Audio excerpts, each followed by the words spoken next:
Hello, friends. How are we doing on this Thursday, whatever time zone you're in?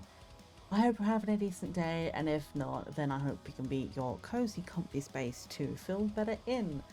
I am feeling very low energy today.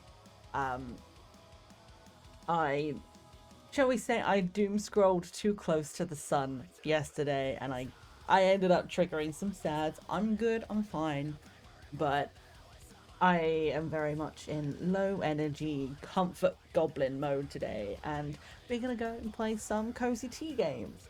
I hope everybody's been having a good week so far.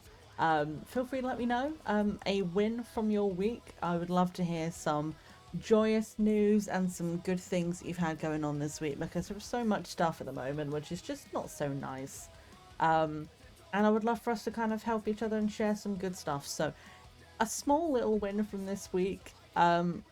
It's not that interesting, but it's fun to me. For the first time ever, I made my own pesto this week. Um, Turns out you can use the leafy greens of carrots and they're actually edible. I didn't know that. I've never grown my own carrots before, but I pulled some carrots out of the ground. There are these little stubby kind of things. They weren't much, but there was a lot of leafy greens and I was like, I don't want to waste them. I'm gonna see if I can find something. And I found a recipe for carrot green pesto. Um, I had to wrestle with my food processor, which didn't want to work. So I had to get my dad to help to blend it down with a different kind of blender, and even then it still didn't want to fully go. So it's slightly chunky pesto, but it's not too bad. But it tastes really good. And I had a comfort food grilled cheese with pesto yesterday, and it was really good. It was really tasty. And the best thing is, I only pulled up about a third of the carrots that I have in the garden, so I can make 2 times the amount of pesto, which is great because it tastes great. I'm looking forward to using it in more stuff. If I cook anything interesting with it, I'll put some photos in the Discord. I'll put a picture up of the grilled cheese I made the other day, just being like, there's like 3 slices of bread toasted, and then just cheddar, mayonnaise, and pesto. Mix it together, grill it in the oven, and then slap it together as a 3 stack. Ooh, it was what I needed yesterday. Was it healthy? No. Did it taste good? Yes, it fucking did. So I'm here for it. So that was my win from this week. I made my own pesto. Hooray! Um, but yeah, like I know we didn't stream yesterday, but I was working on some stuff. Didn't get as much done as I wanted to do because the mood hasn't been great. But I have pretty much finalized the schedule for Creeptober. It's exciting times. There's 2 days which I'm not so sure on just yet. It's an either or situation, which is during the week of Steam Next Fest. If anybody knows of any demos that are being like released for Steam Next Fest, please let me know. Share me links, tag me in posts. I would love to see some. I love doing Steam Next Fest stuff. It's so fun, and I feel like I've discovered a lot of my favorite games in Steam Next Fest stuff. I haven't seen an awful lot this year though. I was looking through Blue Sky the other day, and I only found about 5 games. And they weren't like, wow, these are really cool and interesting, and I would love to do these on stream. They were like, these seem okay, but maybe I want to play them in my own time kind of games. Um, so far on the Creeptober schedule, I have 2 days accounted for Steam Next Fest stuff, which would be a Wednesday stream where we'll do horror stuff and Sunday where we'll do non-horror. Um, but given that I'm not finding too much right now, I do have 2 main games for those 2 days as well. So if we're not doing Steam Next Fest stuff, we'll do 1 game on the Wednesday, 1 game on the Sunday, and including the raid train that's happening on the 7th on the Tuesday, um, I have basically scheduled in to finish up to about 14 games in the month. It's gonna be fun. It's gonna be interesting. It's gonna be a real scary time. I'm hoping it's gonna be a lot of fun. I've gone through my library and I've gone like, found a bunch of stuff I wanted to play. We've got some. I'm gonna say his name wrong, so I apologize. But Stanislav Tchaikovsky, something like that. I've got like a lot of his games. So we're starting off with some of that stuff. We're playing like I tried to make sure I timed it so that within a... Ooh, shiny orange mandarin fish. That's a good catch. Worth a lot of money as well, actually. I want to know, like, while I'm talking about this, I'm going to bring up the leaderboard because I want to know where we're all standing with money right now. I haven't checked. Haven't looked in a while. Oh, dang. You're out in the lead by, like, almost 2,000. Oh, look at all that. Some good stuff in that list. But yeah, so we're doing, I tried to time it. I've been absolutely slamming the How Long to Beat website this week, trying to figure out how long things are going to take to play, how many things I think I can do per stream. And I've got some shorter games to do, like a couple back-to-back in a stream. And then there are some which are a little bit longer. I've tried to keep them around the 4-hour mark. Some of them are maybe 4.5. And this is without doing a completionist or side quest run, so some of them might be a little longer, but at the same time, if we're having fun, I don't mind going a little bit later. All streams are going to be our normal time of 1 p.m. GMT, except for the raid train, which is going to be at 2 p.m, and it's a 2-hour slot. Potentially, I'm going to say this very, very loosely, but not all days are filled right now. There are still a lot of slots available. And they did say closer to the time they'll be opening slots up so that people can go and get a second slot. So as it stands, I have the one slot, 7 p.m, the 7th of October, 2 p.m, GMT that is. So about an hour after it will be this time, whatever time it is for you right now, at an hour, that's when we'll be live. And we'll be doing 2 hours of that. And I've decided we're going to be doing Kingdom of the Dead, which is a horror boomer shooter. And I've never played a boomer shooter. I didn't even know what the term meant until I watched Johnny Rebeck. You'll probably have known him from this channel. Like, if you see him here like all the time, they're an absolute awesome person. Why is my music so quiet? Hang on. It's 20 seconds into the song, supposedly, and it's... What? Am I somehow, like, muting my music? There we go. That was weird. But yeah, I didn't even know what the term boomer shooter was until I watched Johnny play a bunch, and they played a few back-to-back, and then I was looking through for a game that I could play within that 2-hour slot that I could easily quit. And I saw that, and I was like, this is labelled as a boomer shooter. I know what those are now. So that's potentially what we're going to be doing then. And then, sorry, I apologise. I'm really croaky today. Oh, I left a bit of tea leaf in my drink. Help! I got it. It's fine. But yeah, so Creeptober is gonna be chock-a-block full of horror, and I will be posting the schedule for that soon. I'm gonna give it a little bit longer, just to see if anything comes up for Steam Next Fest. If I see anything within the next week, then we might account for a day or two for that, depending how many I find. Otherwise, I might finalize the other 2 games in, and then I'll post the schedule probably towards the, I'd say next week, because let's see, how long have we got? It's less than 2 weeks until October now, so yeah, what I might do is, over, like, the next couple of days and the weekend, I'll have a look, and by Wednesday next week, probably, because the 1st of October is a Wednesday. So literally we're starting Creeptober on day 1. So by Wednesday, I will have finalised the schedule. If I see some more Steam Next Fest stuff and there's enough to do a stream on it, we will. Otherwise, I'll play them in my own time and we'll do the other 2 games instead.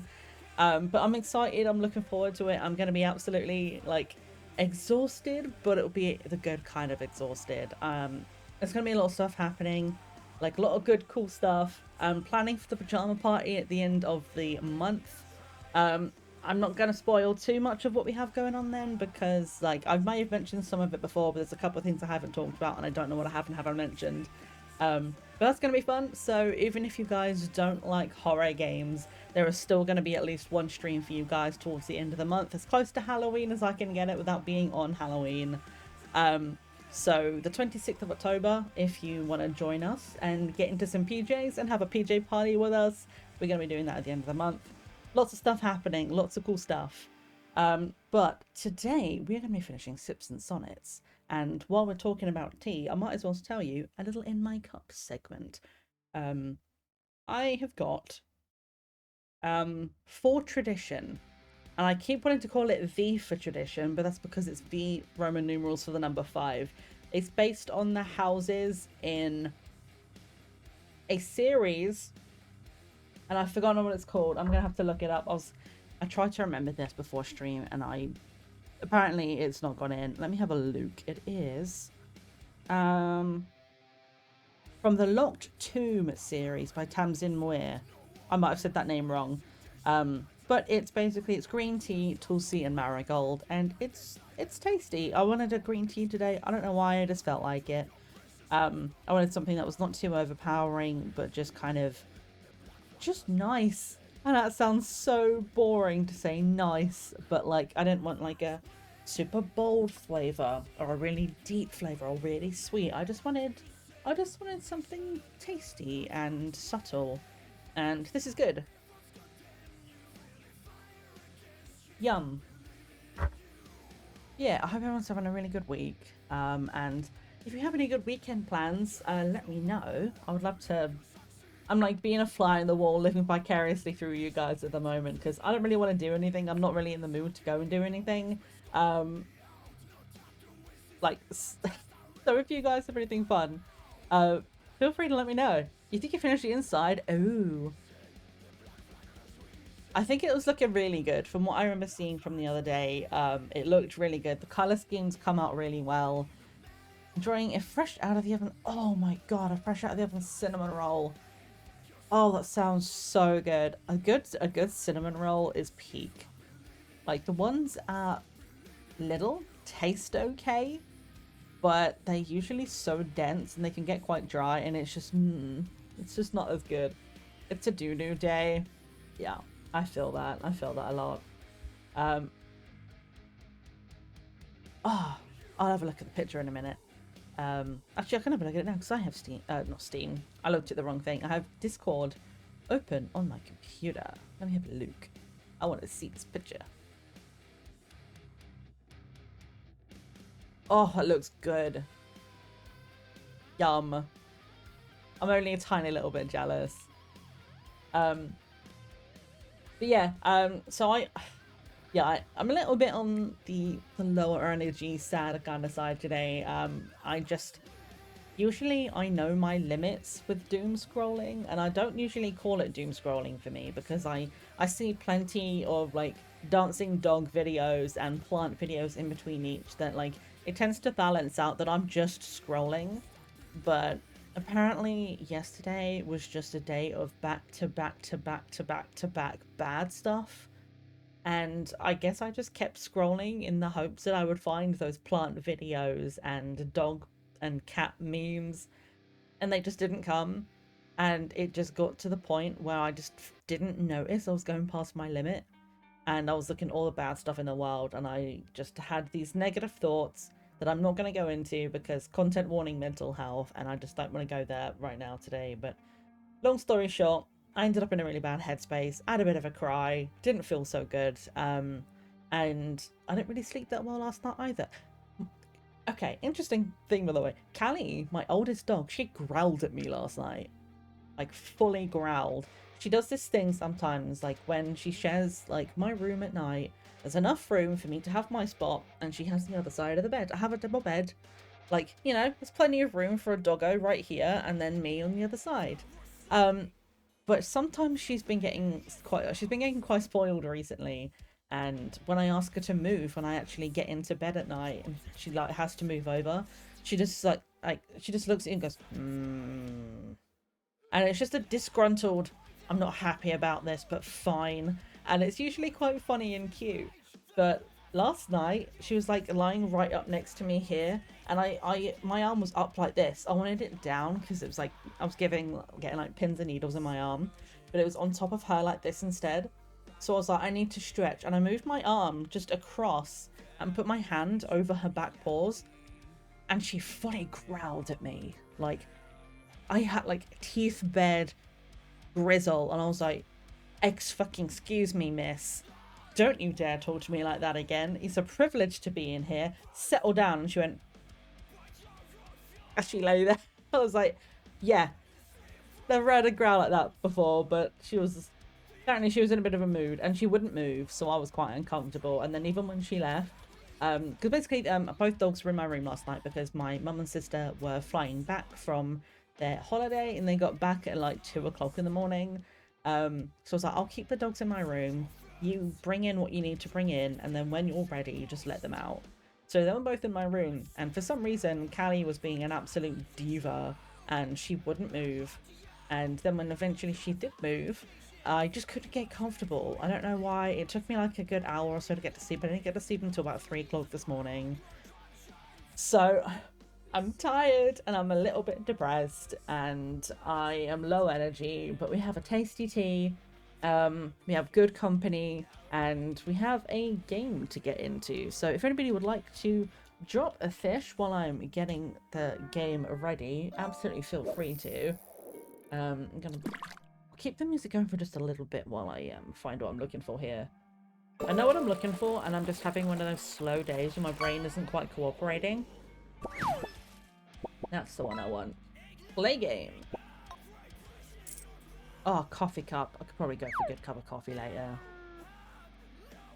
Right, let's head on over to this screen. We should see it pop up in a minute.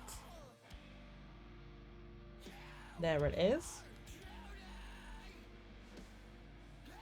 I'm gonna give it another 10 seconds for the angry song to stop. It's almost done. There we go. And now we get into the nice stuff.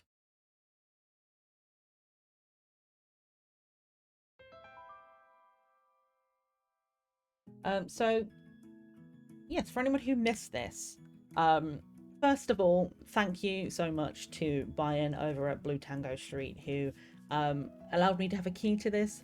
Last time we played this, it would have been at the weekend. We did Backspace, Backspace, Backspace first, which was one of their first games by Quill Cannon, who was part of the team. And we really enjoyed that one. And then we moved on to this one, and we're going to be finishing it today. At least I hope we're going to be finishing it. I don't know how long it's going to take, how far through we are. But this is Meadow's tea room. I can't remember the name of the town we're in. It's completely slipped my mind right now. But we are here as main character Matilda Meadows. She opened a tea room after falling in love with it, and she fell in love with it because her best friend Esme, when they were kids, brought her a cup of Earl Grey, and that was the day that kind of like their friendship was cemented, and it kind of associated tea with good feelings and good friends and good vibes, and she just really came to love it. And we have seen throughout the game so far that she is a very social creature. She loves to chat to everyone, and if they don't chat, she tries to find a way to get them to chat. And she just loves it. She just loves being social. She loves getting to know different people. And we've had a few different characters come in so far. We have met... Oh, some of the names are slipping my mind, but the first person who came in, the first customer, was a woman who was like an athlete at a student place called Leaper, I believe, which was like essentially like a university or college for athletics in the arts, I think. And she was going there and she had like a big meet coming up, and she was stressed because her little kid brother was sick.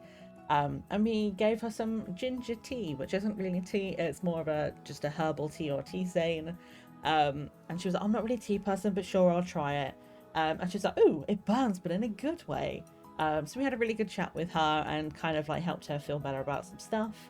Then we also had a doctor come in, Dr. Adam something. I forgot his last name. I believe he was called Adam. And he studies monkey behavior and was going for a grant for his research, and he ended up coming here to where we are for a conference. And he wasn't here for the conference, he was here because the guy who did the funding was there and he wanted to get funding for his research. we managed to persuade him to be assertive and be bold, and he did that, and he got the grant, and we were very excited for him. He came back to let us know that he had the grant, and yeah, we had a couple of cups of tea with him. I got really upset though because I overbrewed the chamomile, and it was like the first cup of tea I'd failed, and that was unfortunate.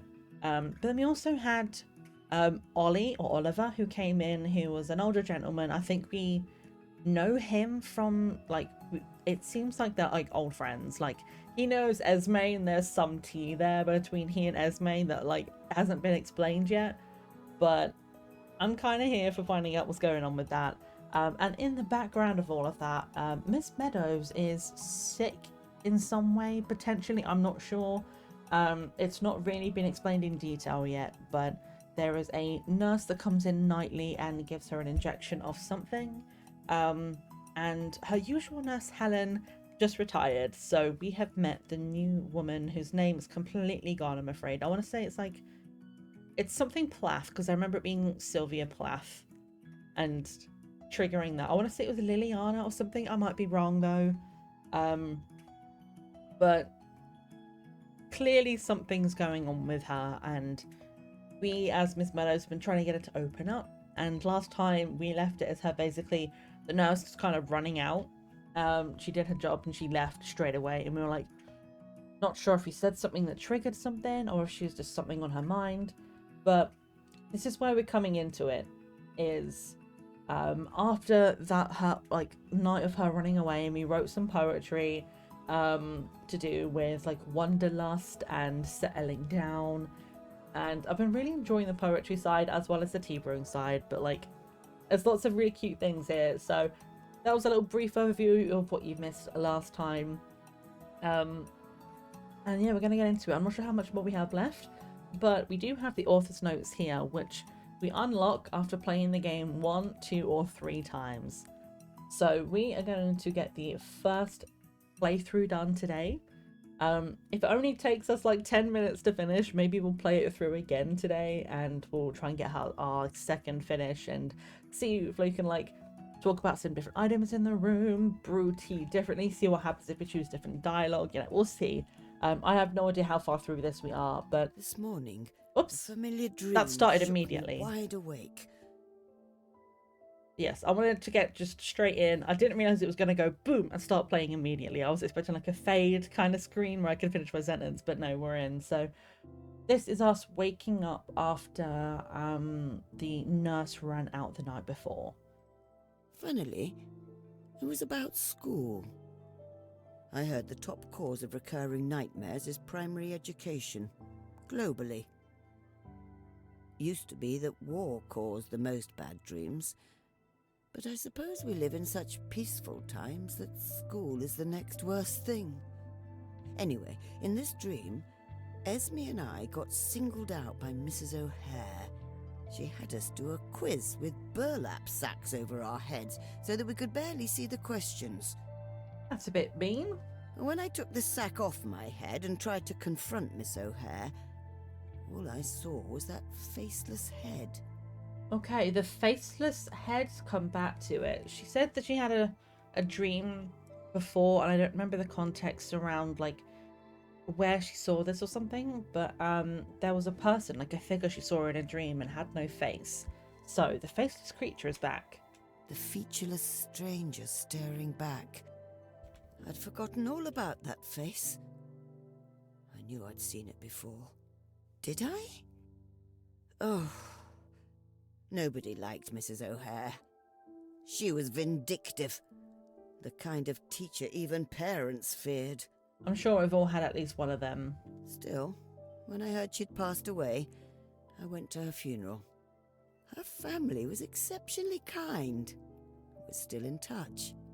It got me thinking, how can someone so cruel come from such a nurturing background? Or maybe they weren't so nice until it was too late. It's easier to apologize to an open coffin. I do dislike funerals. Yeah. Someday, I hope mine won't be so inconvenient to those attending. The last thing I want is to be a burden. Oh, felt.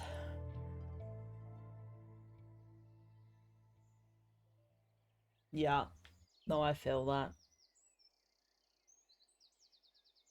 I think that's why we have so many ads nowadays for things like, Miss Meadows' morning was dull and grey, like the taut hairs on her old teacher's head in that wretched dream. yeah, we get so many ads these days for things like pure cremation. Make it fuss-free and easy, so it's already pre-planned, you know, so there's less fuss on the day, and like try and make it like personalized so it's not quite such a sad day. Like, it's always going to be bad. But yeah, no one wants to be a burden. I get that. But a sight outside her shop put her in a much better mood in an instant.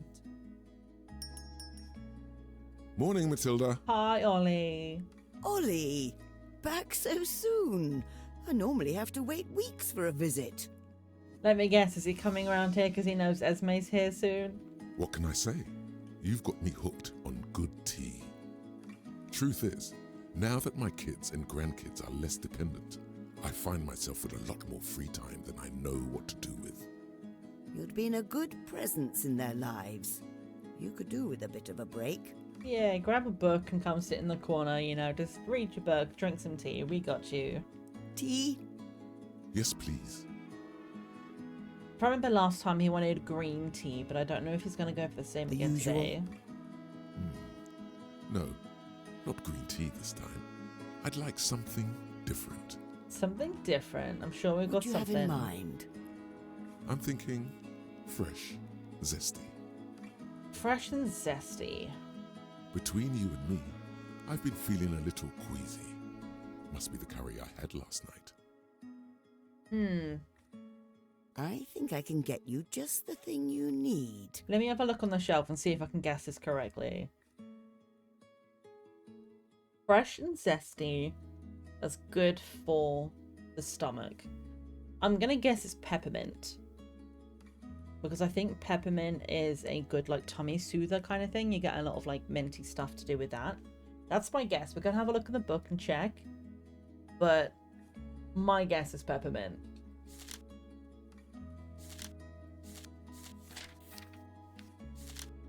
There we go. Yeah, alleviate nausea, stomachache, and other digestive ailments. Yes, I know my tea. People have loved mint as far back as 1550 BC. Our ancestors enjoyed soaking in mint baths, mixing it into their sauces, scattering it around the house for its zesty scent, and even rubbing its paste on their arms because they thought it made their muscles stronger. Mint is still integral to our daily lives, as many still drink it as a tea to alleviate nausea, stomachache, and other digestive ailments. Yes, I got it right.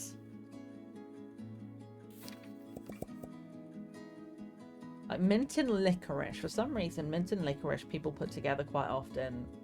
I'm not a fan of either of them, to be honest. I've tried mint tea and I've tried licorice, and I don't like either of them, unfortunately. There's not a lot of things I don't like in tea, but those two, unfortunately, are two of those things. It either tastes like toothpaste or like, I don't know, like mint just doesn't always get me. But I understand why people would like it. Anything in the news I should know about our house family? Well, given the way I feel right now, I don't really want to know about the news. I want to talk about his family. Like, don't tell me what's going on in the world. I already know it's bad. All fine. They say hi. Hi, Ollie's family. You're not allergic to anything, are you? Yeah, this would be a really good time for you to tell me if you're allergic to mint, because I'm about to give you a mint tea. It's a lot livelier with you around, Ollie. I'm going to say that's a lovely thing to say. Cheers. I'll stop by more often then. We only want this to be 3 leaves. Let me not overbrew it this time. I hope Esme walks in any minute now, or where was your honeymoon again? Honestly, I want to say Esme because I want to know the tea. I'm hoping maybe if I bring her up in conversation, he'll actually talk about her. ...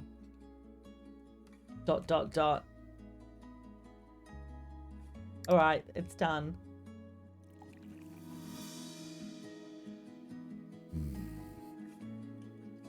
Ooh, minty. Minty. As the joyful flavour of mint filled his mouth, the kind-eyed elderly gentleman wore a wide, bright smile.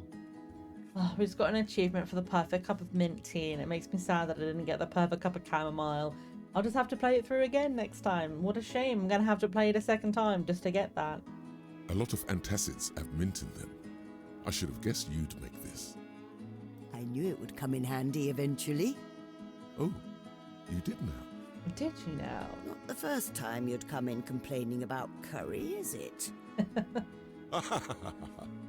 So, anything new? I can think of something new. Bit of a murky subject. But if anyone could lend an ear about it, he's right here. Have I told you about my visiting nurse? I thought she might ask about her. Helen? What about her? No, the other one. No, Helen left last week. This is a new one. You see, now this is where I'm confused, right? I'm pretty sure it's not Anna or Uma. Liliana was what was in my head, but Liliana or Liliane? Oh.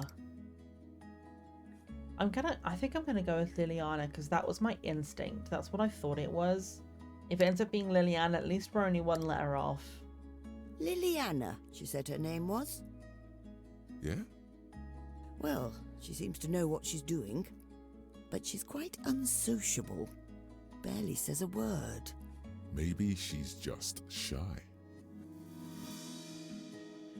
If anything, she seems a little bit more standoffish, but my guess is probably she just either something's going on in her personal life, or maybe, you know, maybe she was with somebody else before this, and the reason she's new here with us now is because the person she was with before.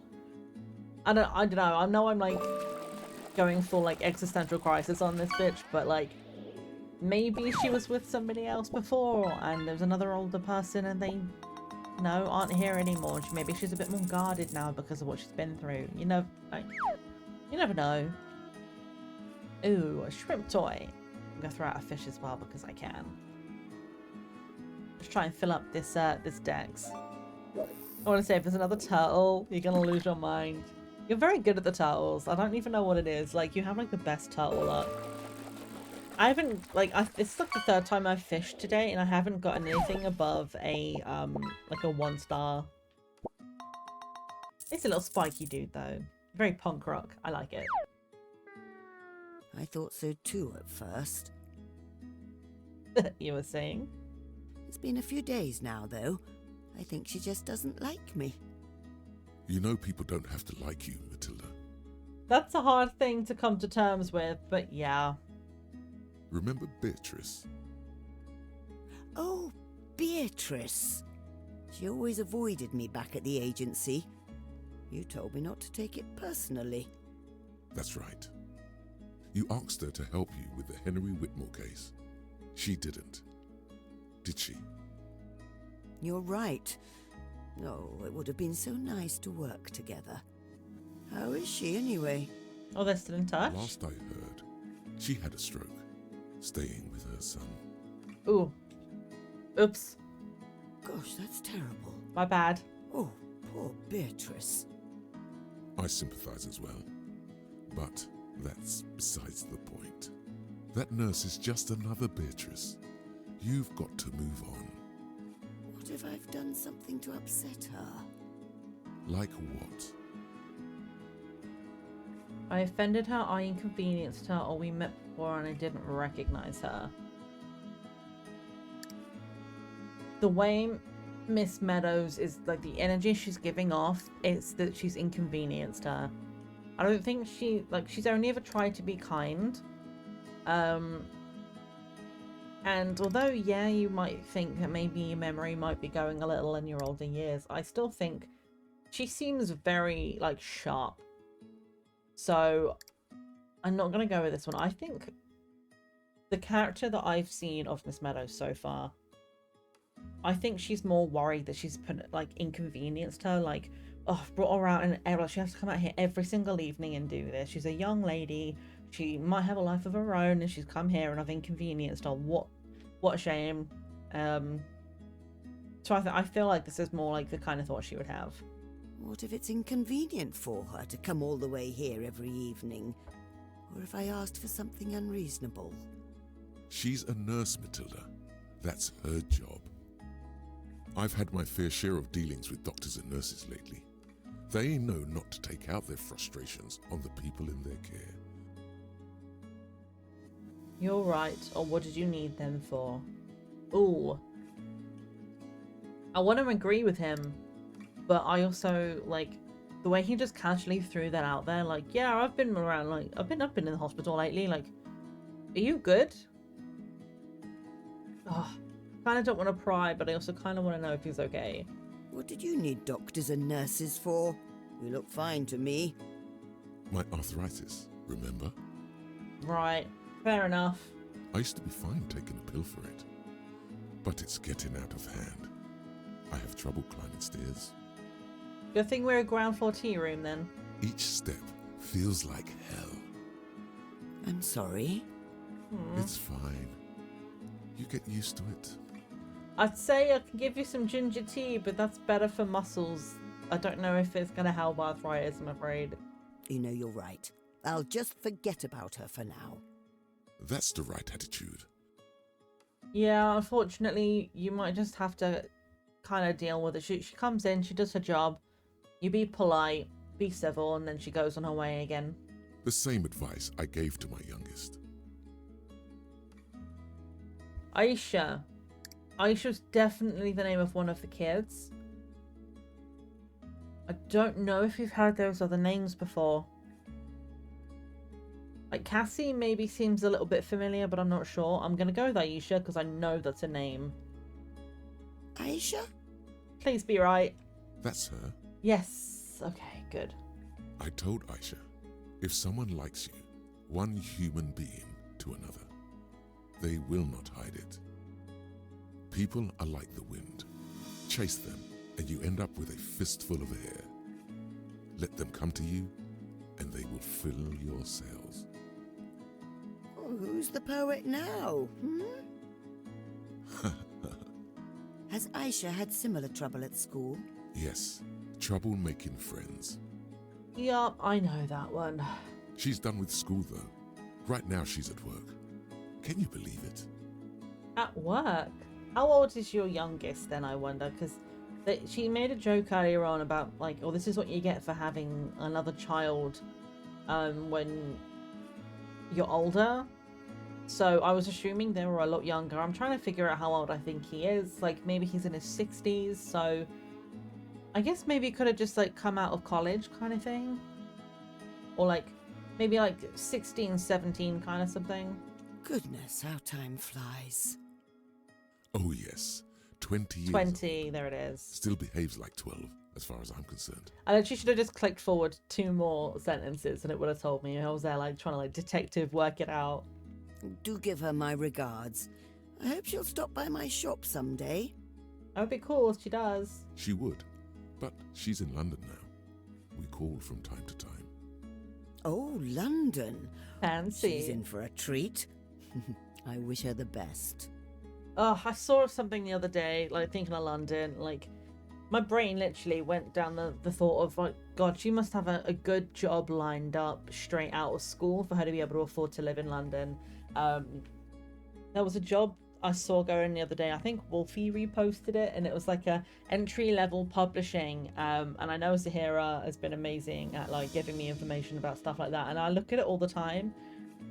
But the thing that always gets me is that it's in London, and I am in the West Country, and I'm not working at the moment, so I don't exactly have a lot of money to be able to afford to go and stay in London for apprenticeships, or be able to know, like, oh, I'll go and get this entry-level job, and that if they accept me I need to be able to move immediately. But it's entry-level work, and getting a place that I can afford in or around London on entry-level pay, it's not great, and I can't exactly commute. Like, it's like a 3.5 hour train journey in one direction. So I'm like, as soon as I saw, like, oh yeah, she's in London at 20, and I'm like, okay, this is obviously clearly a girl that, like, she's got a good head on her shoulders. She's been able to get a job or an apprenticeship or something straight out of school, and is able to afford to live and work in London or commute to it. Like, oh, she got herself sorted. Thank you. And thank you for this tea, as always. That's a reminder. If you have tea, don't forget to drink about it. Oh, Drink about I it. don't pay that nurse any heed. You know what I mean. She's just doing her job. Leave it at that. Oh, you're right as always, dear friend. Oh, right. Ollie, don't forget. Next time you stop by, Esme will be here to join us. Ollie gave her a laboured smile. Miss Meadows could feel a laden weight behind it. After a pause, he simply smiled and nodded. See you, Matilda. See you later, Ollie. Maybe we can ask Esme. Maybe something happened between them. I don't know. Some like scorned friendship, or maybe years ago they were like potentially going to be together and then one of them left and then it never happened. I don't know, but I'm curious. She watched the back of her second oldest friend as he left her tea shop. A back that carries so much weight, and yet unbending. Oh, that's a beautiful sentence. The writing in this game never ceases to amaze me. It's so pretty. It's so well done, so well put together. So shout out to the writers of the narration and the characters. It's so good. I should get ready. The new nurse will be here any minute now. What Ollie said about her made sense. I should just leave her be. But maybe there's some way I can finally get through to her. Right. So before we go upstairs, we can click on all of these things. We had a look at them all last time. But if anybody missed it last time, if there's anything on this wall that you like the look of that you want to see, if I get rid of my camera, there's a couple of things back here as well. If there's anything you want me to click on, let me know. We can have a look through some of the different things on here. But I seem to remember there's like pictures of like her idols, like female journalists. I think this was John Keats. There's a couple of pictures of her at school. I think this one's her favourite film. The mirror was her mother's. This is just her favourite piece of artwork, I think. This is her original poem, I believe, this one. Some of them I'm not sure about. This one I don't remember, and I don't remember this piece of paper up here. Everything else I think I know. Like, let me just have a look at this. The painting was used as a pub sign at a place I used to frequent in London. I kept a copy as a memento. It's really nice to be a regular, especially where everybody knows your name. Okay, I'd forgotten about that one if we had clicked on that. So it's about being a regular in one of the pubs. And then what was this again? One of my hit poems, I've got chestnuts to roast. Oh yeah, it's just to do with Esme like had chestnuts and she was late or something, and she's like, good things take time. It's about the unforgiving nature of Father Time who waits for no one. Life moves on and embers eventually turn to ash, even if you've still got chestnuts to roast. Yeah, some really cool things on this. I love this. Just a wall of stuff to give you context and like information about a character without outright just saying, hey, I did this thing one time. Like, it's just like a memento wall, and this is I really like the way they've put this together. Alright, time to go get our nightly meds, I guess. As the nurse prepared silently, Miss Meadows contemplated her previous attempts at conversing with her. They mostly revolved around interests, trivialities. The nurse, however, would not budge. She responded with nothing but hums and polite nods. What if Oliver's right? Maybe I should give up trying to make friends with everybody. Give the nurse a break or try a different approach.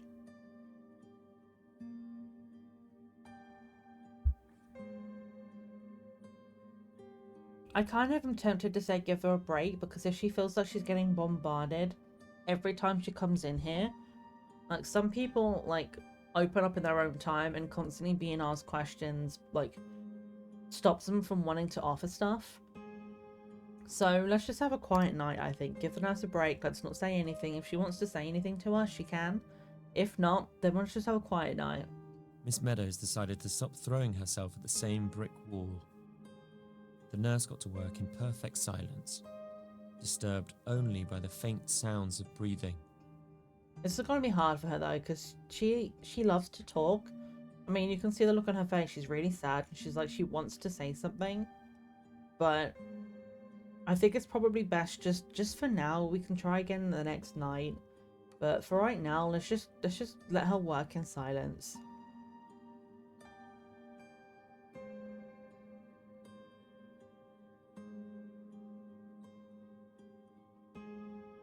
The nurse left as quietly as she had come in. Miss Meadows drifted to sleep soon after, with her friend's words still lingering in her mind. Not everyone has to be your friend. It's hard though, because you can tell that she clearly wants people to like her, and she likes people.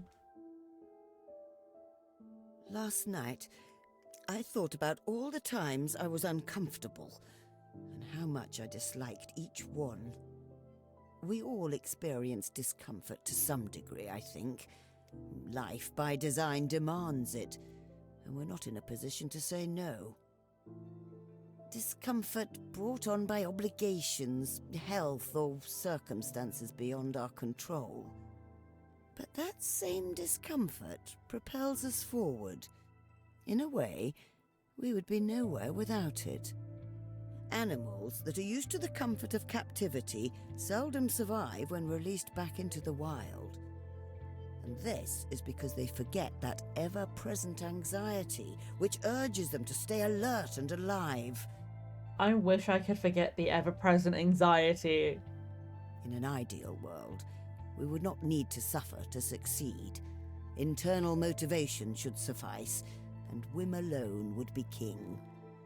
But in this not-so-ideal world, endless discomfort is the price we pay for an interesting life. A price I gladly paid. She has led a very interesting life as Miss Meadows.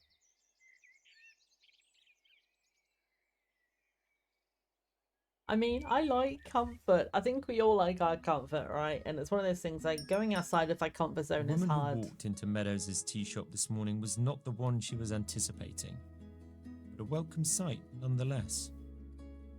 Yeah, so I don't want to interrupt him, but yeah, like, we all like to be in our comfort zones, and sometimes good things happen when we go outside of those comfort zones, and sometimes it's just anxiety, and then it makes you want to, like, not do those things again. Like, I feel like I get, like, agoraphobia, like, triggered really badly when, like, I'm super anxious, or like I'm having like a really high bout of depression. Like, just the thought of going outside makes me feel sick. Like, being outside, there's people, there's cars, it's out, like, it's loud, it's everything like big and open, and I just like my little comfort space in my room with my door shut, at my computer, at my desk, where I know where everything is, and this is my space, this is my safe comfort space.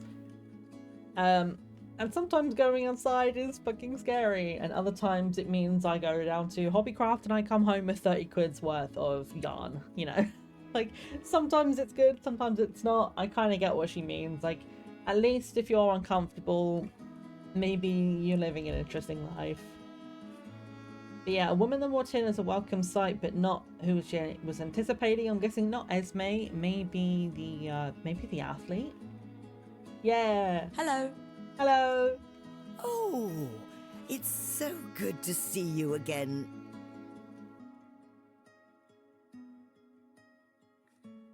Maybe that's why Cassie sounded familiar. Because the options we have are Cassie, Kathy, Katrina, and Carrie. And when Cassie came up as a name for Ollie's kids, it did sound familiar. So maybe this is Cassie. Cassie. Please be right. Thanks, miss. You too. Well, she didn't say no, so either she's too polite or we got it correct. How have you been? I'm fine. Can I have some tea, please? She's come in for tea specifically. Ginger? Well, that's the kind of change of heart I like to see. What would you like? More of what you had last time? No. I was wondering if you had something that might help me. Okay. Oh, no. Did you catch the cold your brother has? He got better. That's good. It's something else. I can't sleep. Lavender. In 2 days, it's killing me. Lavender, I got you. Goodness. Sorry to hear it, dear. Whatever you make, please just Don't make it too strong or too light. Medium, I guess. As long as it makes me feel sleepier. Tea is by no means a cure-all, but I think I've got just the thing. Right, we have ads in a little under 5 minutes, but we can do this first. Let's read about the lavender first. I think we had a quick look at it last time, but I don't think that I read the whole thing. Preferred strength. Oh, preferred strength all the way, but she said don't. I think we'll do all 5. We'll brew all 5 because she said not too strong and not too light, or something in the middle medium.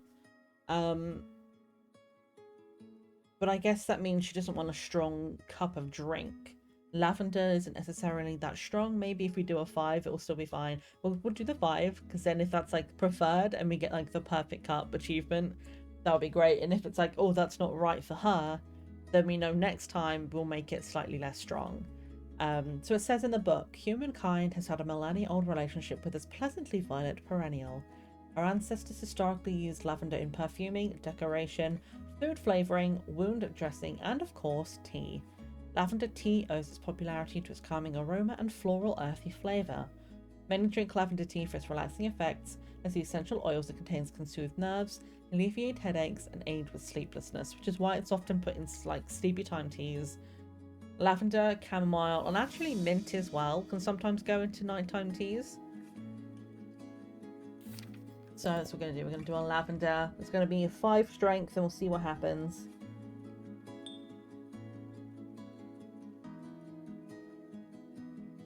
Did you have anything to eat? Or I have trouble sleeping sometimes too, you know.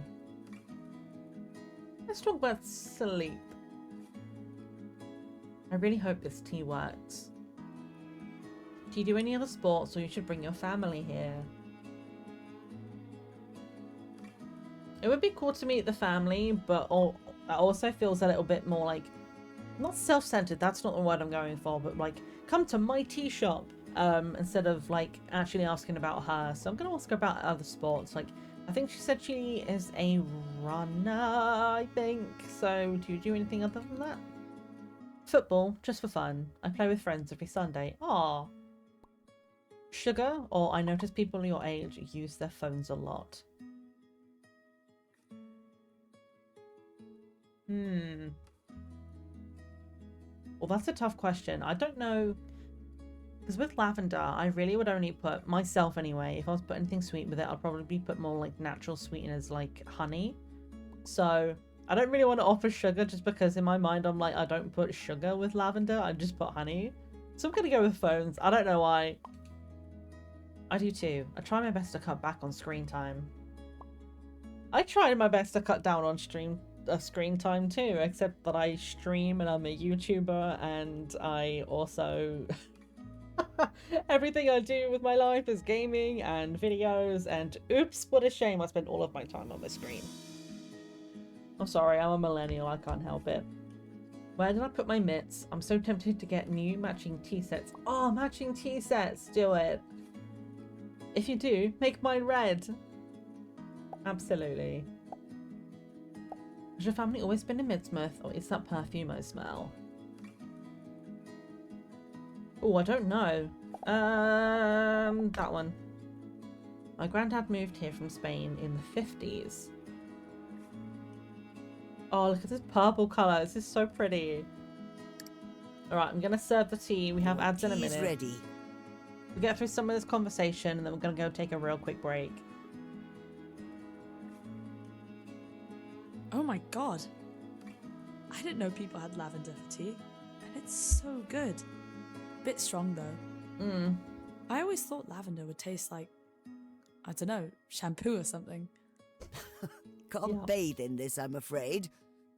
I mean, I put a little bit of lavender, like I got some like dried lavender stuff in a packet, and I used to put that together in my own little package that I would put in my baths. It would have like rosemary, black peppercorns, lavender, and like a couple of other things. I put some essential oils in and just like sit it in there. I have like chamomile. I wouldn't feel clean afterwards, which is why I would have a quick shower to actually clean off, but I would like put with like a tiny little bit of like either milk or coconut milk or something, because someone said that was supposed to be good to like full moon bath, put all the good shit out there, good intentions, set up a candle, put my intention underneath the candle and just sit and just be for a bit. And it was really nice actually when I had access to the bath.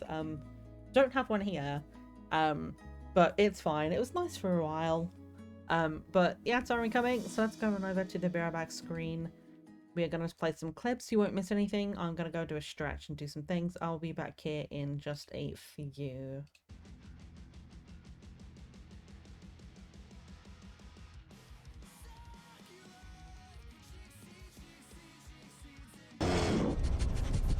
Oh, so that's what's making the mysterious sniffing sound.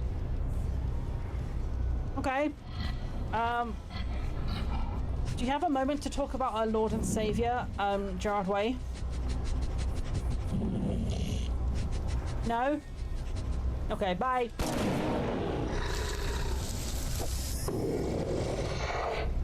Stop 10 mutations with the knife. Sweet. Don't damage their growing feathers. But I'm going to have to be careful. Kestrel chicks can be feisty.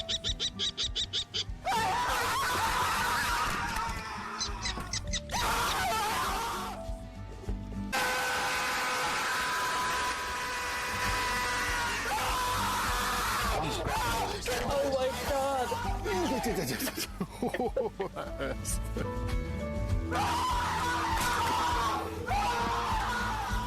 Fierce little characters. Fierce little characters.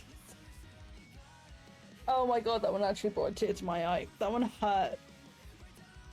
It was... Can be feisty. Which one? Hang on. I'll point out the bit.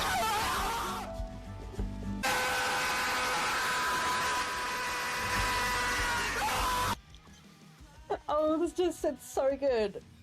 Okay, point to Johnny as well. Point to Johnny. iOS in. iOS. Binary the sounds.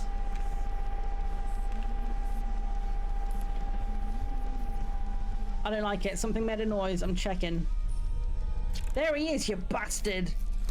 Get out of my house, Santa. I'm trying to decrypt the secrets of Christmas.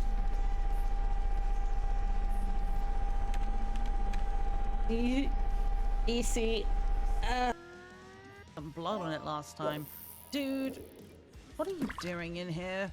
I do not trust you as far as I can throw you, and I am not strong, so I can't throw you far.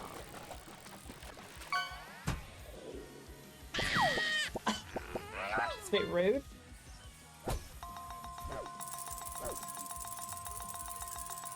Okay. What? Climb up there to Sadler. Okay, I'll find your friend first. But then, off you go. Deal? Yay!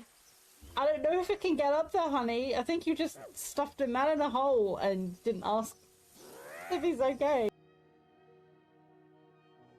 But like, whoops. Thank you. I love the little trampoline. Is that a mouse? Oh, the mouse. Mices. I'm too excited to remember the plural, but it's so freaking cute. Productive puffin. Productive puffin. I can say words. Productive puffin act. I'm like, I can joke around all I want about how silly this game is. But it's also really hard. So difficult. I'm not crying, you're crying. Don't cry over spilled egg. That's the phrase, right?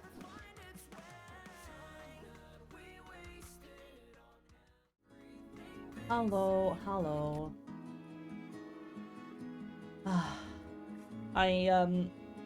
What I try and do on my breaks, I've mentioned it before,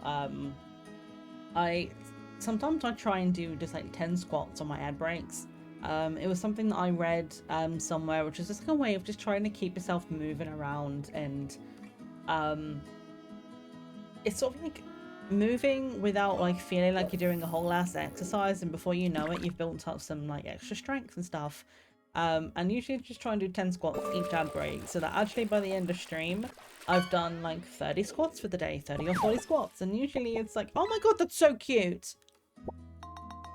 Oh, look at him. Oh, I love that one. Look at him, he's so cute. But yeah, I did like, literally I did 1 squat and I went, no, not today. I'm tired and I'm sad and I'm just like not feeling it, and I'm like, you know what, I'm okay actually. No squats for me today. But back to the lavender tea, hey. Although, now that I think about it, Oh, stop. is something troubling you? Remember what I told you about my training? She did say like she didn't want to be sick because something was coming up, and I don't know if it was like a tryout or something, but it was important to her, whatever it was. Yes, you were being funded by... Lipa, I remember that one. Yeah, them. I do track and field so I can join the athletics team for the next Olympics.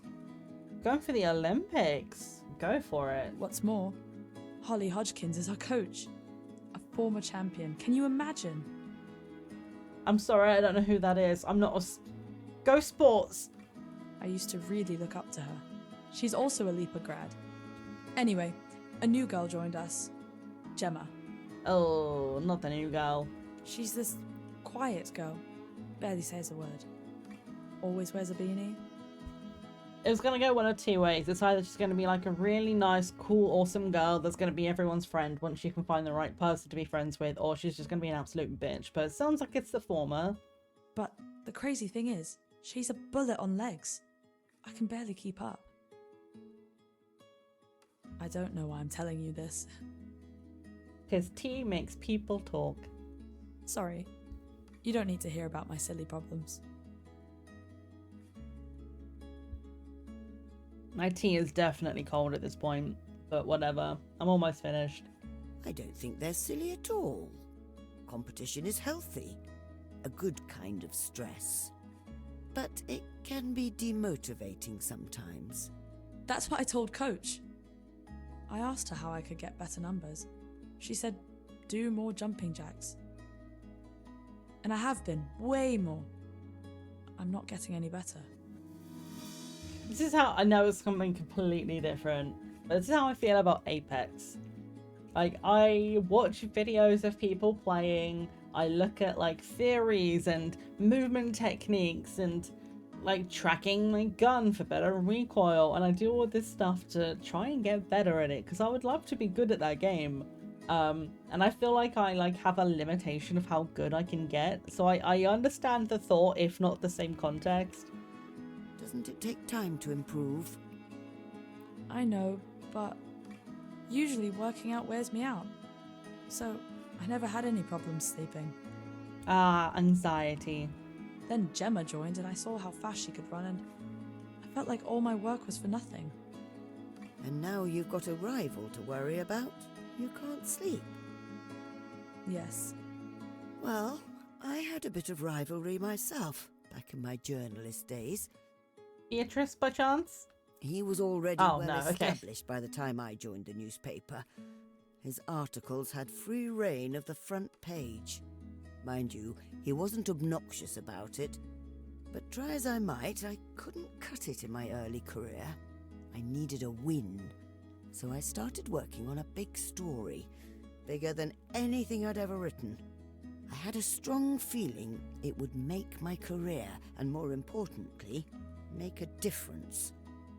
And? Did it? Patience now. I'm getting to that part. During my field investigation on the big story, who do I spot but him, my rival? He was as hot on the trail as I was. But did you two work together? Because maybe if they put their heads together, they would be able to crack the case and come up with a really good story. And if Cassie trains with Gemma, maybe they can both be friends and get better together. You never know. I knew then I couldn't slip up, but I hustled day and night. I found everything I needed to publish a story and got my front page article. When he read it, he came to my desk laughing. He said he'd been working on the same story, but his version had major errors, disproven by the evidence I'd found. Then he thanked me. By beating him to the finish line, I inadvertently also saved his credibility. That's nice. Do you know where he is now? We're still friends, actually. He comes here sometimes. Now, I'm Wonderful, glad sure to it's see not him. the same as what you're going through, but I thought listening to an expert at rivalry might give you hope. Thanks. What you did for a living sounds exciting. It had its moments. Hmm. And you got a friend out of it. And you can get a friend out of this too. Go and train with Gemma. Maybe you can help each other. A good one, too. Having a friend like him was more important to me than the boost to my career. So about your new rival. Compete with her or become friends. This is what I said, right? Become friends. Train together. Instead of going against her and having this, like, competition and being like... This is my... it kind of almost goes against the story in a way. Because she said she went against him and got the article out and then they became friends. So the suggestion would be compete with her would be what the advice would be. But I'm going to say become friends because friendship is positive. Competition, which she's already kind of doing, is going to give her more anxiety, more stress to make her think, I'm not as good as her, I have to be better than her, as opposed to becoming friends and like cheering her on for being really good. And maybe in turn she can give herself some like a pep talk and be like, look, my friend's doing really well and maybe I should try and do well to be like her, and do it in a positive way. Become friends. Why don't you just introduce yourself? In the pursuit of our goals, it's easy to forget the human element. That girl who joined the team and that Olympian coaching you, intimidating as they might be, are just people. A friend of mine used to say, you're one hello from making a friend. You're right. That's quite cute. I might be overthinking it. Coach always says that competitive sports are just as much a mental thing as they are physical. And that's possibly where she's going wrong, is because she's so stressed. Like, she's not going to see improvements because she's just worrying about everything, and like her body's going through that extra stress, got the mental like struggles going on. Like, take a breather, figure out what's important, what things you should be focusing on, and I think she'll be fine. She's got a good head on her shoulders. She wants this, so she'll be alright. Maybe this is all part of what she meant.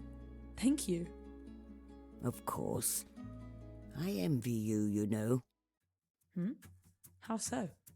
I see you running outside, and it makes me miss being able to. No. It's so freeing. It really is. Running is, I don't know, cathartic to me. Just get like a Segway or something and just go zooming down the street. I'm sure you did plenty of it. I did run a lot in my youth, mainly to catch buses or trains, and to get away from trouble. Bad people don't like having the spotlight on them. Whoa. Someone came at you for something you wrote? Well, not them personally. That would have been funny. One time, there was this hired lackey. Black leather jacket and shaved head. He was paid to threaten me. Damn. Was that here? London. He stalked me for a while, then shoved a letter in my hand. I just smiled and tore it while he watched. Alright. I won't deny I was terrified. The threat was real. But his employer was behind bars before he could act on it. That's the kind of attitude I wish I had. That kind of confidence. If somebody ever came up to me in the street and said something and I'm like, okay, so what are you going to do about it now? Just tear the letter in half and just stare him down? Like, all the anxiety she must have felt, but at the same time, absolutely good on her for doing that. Wow. Not exactly painting a pretty picture of London. Don't get me wrong. London is lovely. Is it? Besides, he found me a year later and apologised. We even had tea together. Tea solves everything, baby. With the henchman? Yes. Gregory's actually quite nice once you get to know him. Gregory. Anyway, my time in London was special, but I preferred working overseas. Oh yeah, you sure did. Also, by the way, like, can I just take a second to... I know we were enjoying the story, but something that, like, just caught my eye, and I've been seeing it, but I hadn't really, like, looked at it.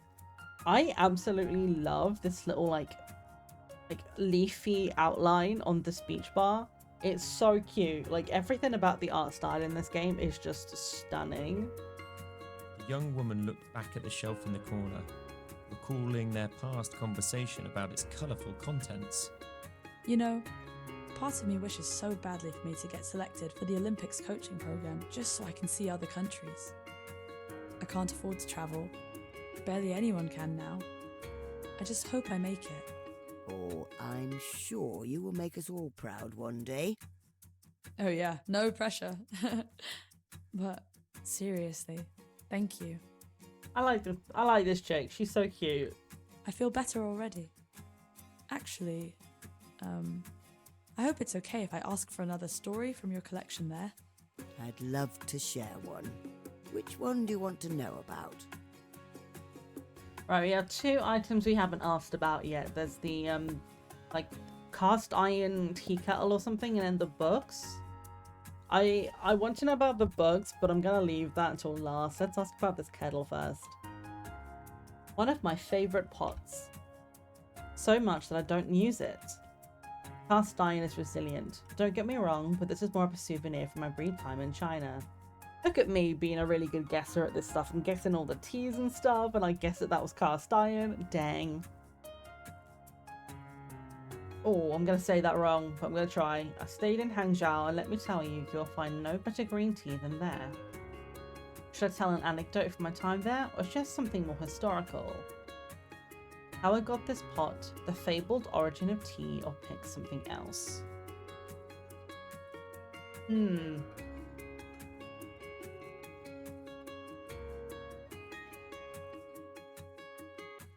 Well, she wanted to know a story. She was talking about traveling and how she wants to travel. I feel like for her, definitely the personalized story about how she got the pot of being like, this is why we travel. Maybe it will encourage her even more to try, like, find every possible avenue to be good at her athleticism, to be able to travel in the Olympics, is to be like, look, this is a cool thing that I did. This is how I got this, and it's a neat little thing that I get to have as a memory. This is why you should do the best you can so that you can go and travel. Maybe it'll be good for her. It was a good time, yes. I got this in Hangzhou, China. I got lost there, and suddenly I was startled by a stray dog. Puppy? I froze. I didn't know what to do. Give it love and hugs and attention and bring it home with you?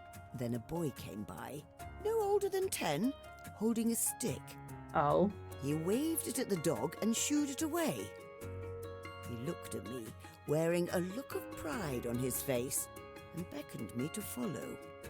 He must have sensed I was in distress because he took me to a tea shop run by his parents. Oh, they were so nice.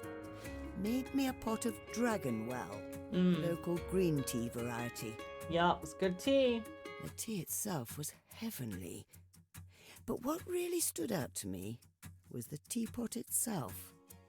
I don't think I'd ever seen cast iron teapots before, and this one in particular was quite striking in its intricate and symmetrical design. I asked if I could buy it from them, and to my surprise, Aww. they offered to let me have it free of charge. Oh, that's so sweet. Whenever I could find tea, I always found generosity and kindness as well. Oh, that's wholesome. I know tea and hospitality go hand in hand, but that's on another level. It's honestly, it's one of those things that, like, we joke about it being a British thing, that tea is like a thing. Oh, tea, you always have to offer biscuits with your tea. But it's actually, although it's a joke, there's kind of some truth behind it in a sense of being like, well, tea is what we do when we want to do, like, it's not just a personal thing, but it's like when people come round, it's like, hey, do you want some tea? And you sit and you drink a cup of tea together and you chat and you like sit there and you savor this comforting warm drink, or iced if you have it in the summer. I've never had properly done iced tea. I tried to make sun tea once, it didn't really come out very well, but that's besides the point. But it's one of those things you do that becomes such a social thing. And the joke of offering biscuits, it's like, in a way, it's almost by like being like, hey, stay longer, I'm enjoying your company, you have to have biscuits with your tea. And it's a nice thing that you offer, and it's like a little snack kind of thing. So not only is it like that fuel, but it's also that moment of being like, no, like, I'm enjoying your company, please have some biscuits as well. And then you finish a cup of tea, you chat, and you're like there's an advert that's on TV at the moment, and I can't remember exactly what it's for, but it's something to do with, I don't know if it's to do with like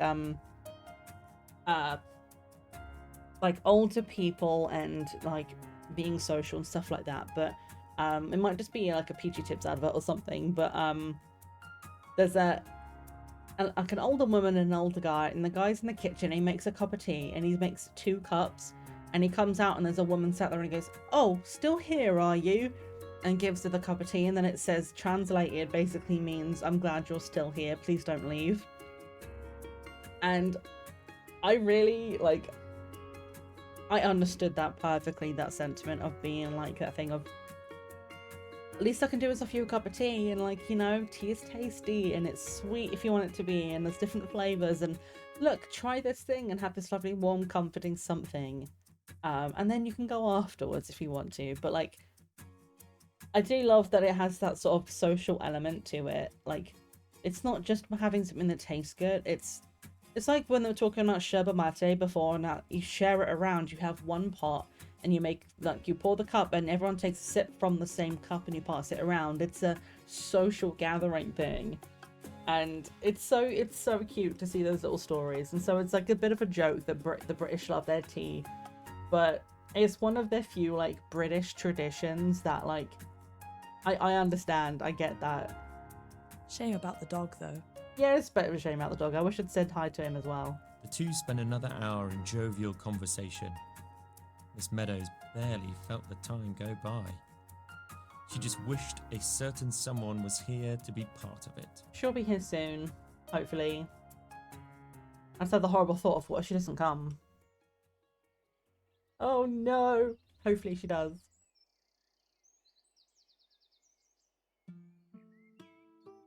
Hope that poor girl finds what she's looking for. While this poor girl climbs these stairs. Don't fail me now, Anis. Me in my 30s. I'm just going to go straight to bed. We've seen all these other things on this wall before. I want to see, like, maybe we'll try and talk to the nurse again tonight if we can. We let her have one quiet night. Maybe we'll try again tonight. Despite the gravity of the last conversation they had, the nurse was beginning to be a bit more responsive to Miss Meadows' attempts at conversation. Her attitude, however, remained glacial as she got to work.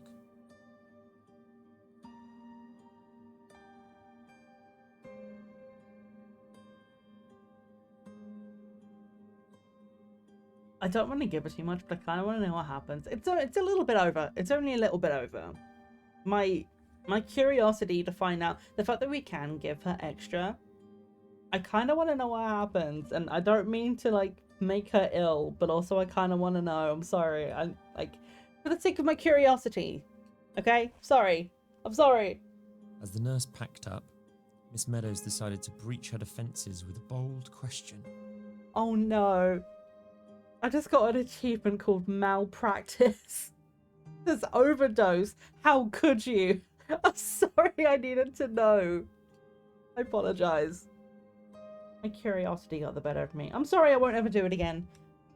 Are you happy? Oh. What? I mean, are you content with where you are in life? No. Oh, well, there it is. Oh. Well, I hope you get to be. Are you? Me? Happy? Even though it was Miss Meadows' own question said back to her, it took her with just as much surprise. She asked it again, this time to herself. Is Miss Meadows happy? I don't want to have to answer this question.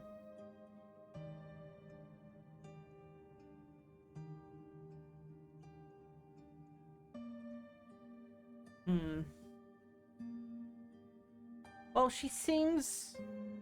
Although she does get sad when she's on her own, I think she's lived a fulfilled life. She talks with such pride and joy about like all the things she's done, and she said to people before, like, I don't regret my choices.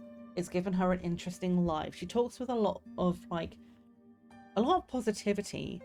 So although I feel like if Esme was here more often, and she had somebody to talk to all the time, then it would be like almost this like perfect bliss. But I don't think it makes her unhappy. It just means like she gets sad sometimes, maybe she gets a little lonely sometimes, but overall I get the feeling that she's fulfilled.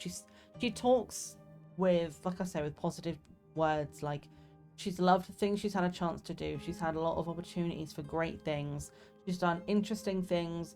She's written poetry, and she's got good friends out of situations. So I think if she was to really get introspective, she has sad moments, but I think I think she'd say that she was happy overall. I am happy. How can I not be? I got to see the world and devoted my life to the truth. So much good has come from that.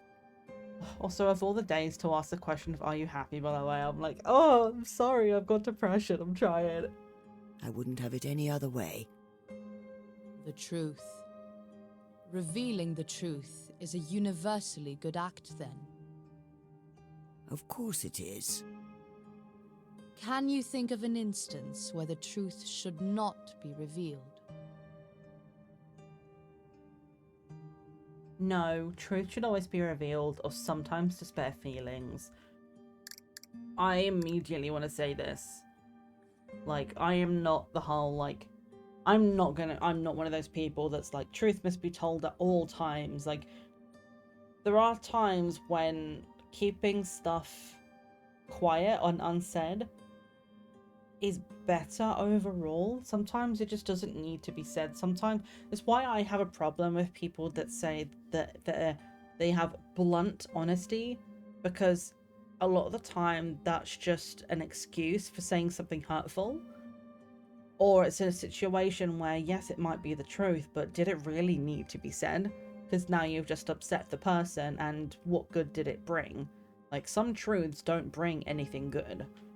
So I'm going to go with sometimes to spare feelings. Like, there are situations where telling somebody the truth isn't necessarily a good thing. Well, sometimes to spare feelings. Say my friend asked me if her hair looked nice and she'd spent so much on getting it done up.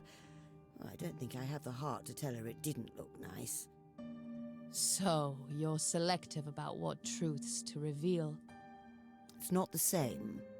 My work was meant to reveal deliberately hidden truths, and by revealing them, prevent harm. Sometimes it's worth hurting some feelings, and sometimes it isn't. You have to be selective. Where do you draw the line? How do you decide which truths are worth revealing? I'm getting a vibe here that either there's something that she hasn't told Miss Meadows, or there's something that she hasn't told somebody else. Maybe there's a secret she has, or she thinks someone's not telling her something in her life. Of all of the times for her to open up in conversation and it's about happiness and truth. Interesting. How do you decide which truths are worth revealing? You kind of just have to... I say just like it's an easy thing, right? But it's all about, like, figuring out the pros and the cons. Who will get hurt from this and who will benefit from it? What are the positives to doing it and the negatives to doing it? And sometimes we get it wrong. Sometimes we think it's something that needs to be said and then things get worse. Or sometimes we keep things to ourselves, and if we'd have said something, maybe it would have gotten better. You know, it's just about making... This is what I call the Levi principle, right? If anybody's seen Attack on Titan, you might know what I'm talking about. There's a scene when they are running through the forest. It's Levi when Eren has just joined the group. And they're chasing the Titan through the woods. And Eren goes to bite his hand to transform into his Titan form to go and chase it down. But if he does that, he's leaving the team behind. And his team's trying to convince him to let them help, to work together, rather than going off on his own. And he's like, but is it better if I go off and do the thing on my own? And Levi says to him, when you don't know what to do, choose the thing that you'll regret the least. And sometimes I have to revert back to that when I don't know what to do. I think of the Levi principle, is what I call it in my brain, of what do I think I'm going to regret the least? And maybe down the line that might change. I might look at a situation and go, I wish I'd done the other thing, but in that moment, that was the thing I felt that I would regret the least. And in this situation with telling the truth or not is a similar kind of thought of going like, am I going to regret exposing the truth more than I am keeping it hidden, and like vice versa? So that's my answer to that, is how do you decide which truths are worth revealing? It's it's personal on what you think is worth saying and what you'll regret doing or not doing the least. I assess the good and the bad. I don't know. I mean, I'm gonna go with assess the good and the bad because that's closest to what I was saying. Like, you don't necessarily, well, actually, you don't know, but I don't know which of these answers to do. Actually, these are both good because it is a difficult thing. It's not like a black and white yes or no thing, but you do also have to assess the good and the bad of it. So that's where I'm gonna go. I'm gonna go with this one. I put the good of revealing the truth and the bad that could come from doing so on a scale. If the good outweighs the bad, I do it without hesitation. I mean, sometimes I would still do it with hesitation. Isn't that a bit arbitrary? There are a lot of things in life that are best left to personal judgment. Yeah. Even if that hypothetical woman wasn't my friend, I would still spare her feelings. Because there could be no good that could come from telling her the truth in that instance. Exactly. I am not convinced. A stifling silence settled in, not so different from one that tends to follow the loud clang of a fallen object. It was so stifling, in fact, that the nurse could not stand being in the same room anymore, and left in a hurry. Oh. So, is there something she's not telling us? Or is there something she's not telling someone in her life? I hope what we said helped. I don't know if I regret asking her that or not. Writing will clear my mind. I'll push all those thoughts to the side. Oh god, here it goes. Poem time. The athletic woman, the scientist, or her, the one I'm writing this poem for. Only one gets to decide the mood of my fifth stanza. The end of a beginning, a fork in the road, what ifs. Oh. The end of a beginning is such a heavy statement. But that means you're like settled into the heart of it. You're in the good stuff. Like, the beginning is like building in, and then that's when it's at its fullest. A fork in the road, about making decisions and what ifs to do with regrets. What should I go with? Or rather, who?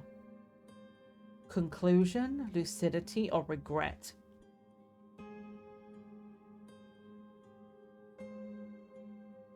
Oh my gosh.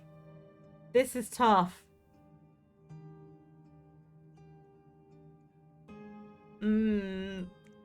I feel like we just had a whole conversation about regret. So I'm kind of leaning towards that. I'm going to be honest with you. I don't fully know what the word lucidity means. There's a conversation we had earlier on. Was it in this game or something else where it says like those words that you feel like... It was in backspace, when it's like the words you think you know the meaning to, but then somebody asks you to describe it and you're like, That's what lucidity is for me. Like, I feel like I should know what that means, but I kind of don't. Conclusion feels kind of I mean, it depends, because we're ending the poem with this, right? We've spoken about the whimsy of travel and neglect. If it's the end of the poem, do we want to have an air of finality or a conversation of regret? Because that could be a sad ending, or it could be turned into a positive thing. Like I say, like what you regret the least. Like there might be certain things that you've done in your life that you might regret, and there might be certain things that you've done where you go like, I don't know if I was going to regret that or not, but I don't. Like, you can ponder over something, but it's done now. I don't know. Conclusion or regret? If you guys in chat have, like, a particular thing you want me to click on, go for it. Because I'm like, it's getting harder and harder to make these decisions, which I understand, because we're coming towards the end of the game, towards the end of the poem. I wish I could remember all of the other options I'd chosen so I can kind of get a vibe for how this poem is going all the way down. But it feels like it's going like a good, then a bad, then a good, then a bad, because we had neglect, but then we had wanderlust, and now we've got regret.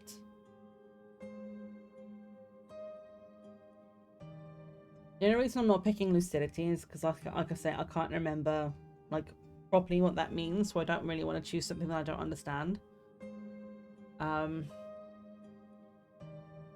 Oh, I don't know. I wish I had a command in chat to roll a dice for me. I can make the decisions myself. This is hard. I'm leaning towards regret. I don't know why. Maybe because I'm feeling melancholy right now, but I'm going with it. I feared the eld would blank what I had won, what might have bloomed had I remained instead. One often mourns the dreams prescribed for one, but peace's price is leaving dreams for blank. Well, it's going to end in dead for the rhyme. I feared the eld would... What's an eld? Let me have a look at that. Because I don't know what that is. Define eld. Old age. Okay. That's what it's telling me.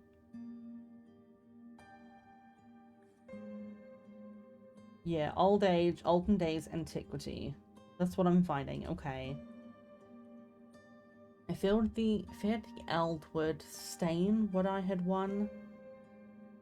Would smear what I had won. What might have bloomed had I remained instead. One often mourns dreams prescribed for one. But peace's price is leaving dreams for dead. This is a... I'm gonna be honest, this stanza is kind of going a little over my head, and not in a bad way, it's just that I'm struggling to get deep into what this actually means. Let me just put a word in for a second, just so I can... Like, we can take this back out if we need to afterwards. Fearing old age will stain, I guess, what I had won, like, the good things. Like, old age is going to mar the good things in my life.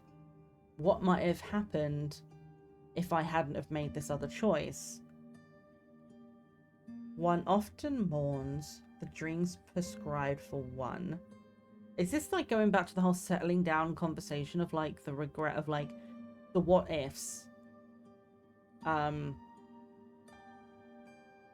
Peace's price is leaving dreams for dead. Well, I guess the important thing about this statement here is the word stain or smear. Like, smear, muddy something. Stain is something that like, you can't necessarily get rid of a stain. It's stubborn. It won't go away. A smear, you can clean away and it just muddies something. Whereas a stain is like a more permanent thing. I'm going to go with smear for that reason. I was worried it was going to muddy what I had won and make me confused. Yeah, that one's a hard one, but I think that's what I'm going to go with for that. I'm struggling to kind of delve into that too any deeper. Like, it sounds lovely, but for some reason my brain is just not getting into like the depth of this statement. And I know it's a heavy statement, and I think that's why I'm struggling with it, is because it's got such a heavy meaning to it. Oh, I am a little bit confused though. My, I fell asleep on my desk. The fifth stanza. Sonnets are 14 lines. It's A, B, A, B, C, D, C, D, E, F, E, F, G, G. That's the rhyming pattern. So A, B, C, D, E, F. That's 3 stanzas plus the 2 final lines. So for a sonnet to have 5 stanzas, it's an unconventional sonnet. And it makes me curious how many stanzas it's going to have, and is it going to end with the line of 2? I mean, there's different kinds of sonnets. There's Petrarchan sonnets, and then there's another kind that I don't remember the name of. I'm like trying my best to draw on like you're opening a can of worms from my university days to find out how much I was paying attention. There's a couple of different sonnets. There's like the traditional like the iambic pentameter, 14 lines, 10 syllables per line with that same rhyming structure. And I know there are other kind of sonnets as well, so I'm interested in kind of like the construction of this poem, should we say. Like, I want to be able to see it all at the end and see like what it looks like. I have to pick up the pace. I need to finish this poem so I can show it to her. So we can laugh again, just like we used to.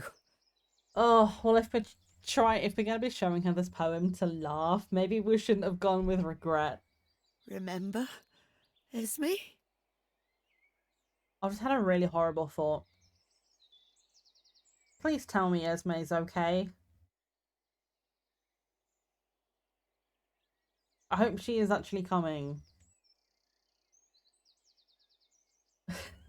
Oh god, I've made myself sad now with the what ifs.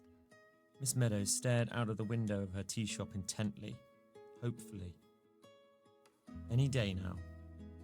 Any day, and Esme would walk right in. Miss?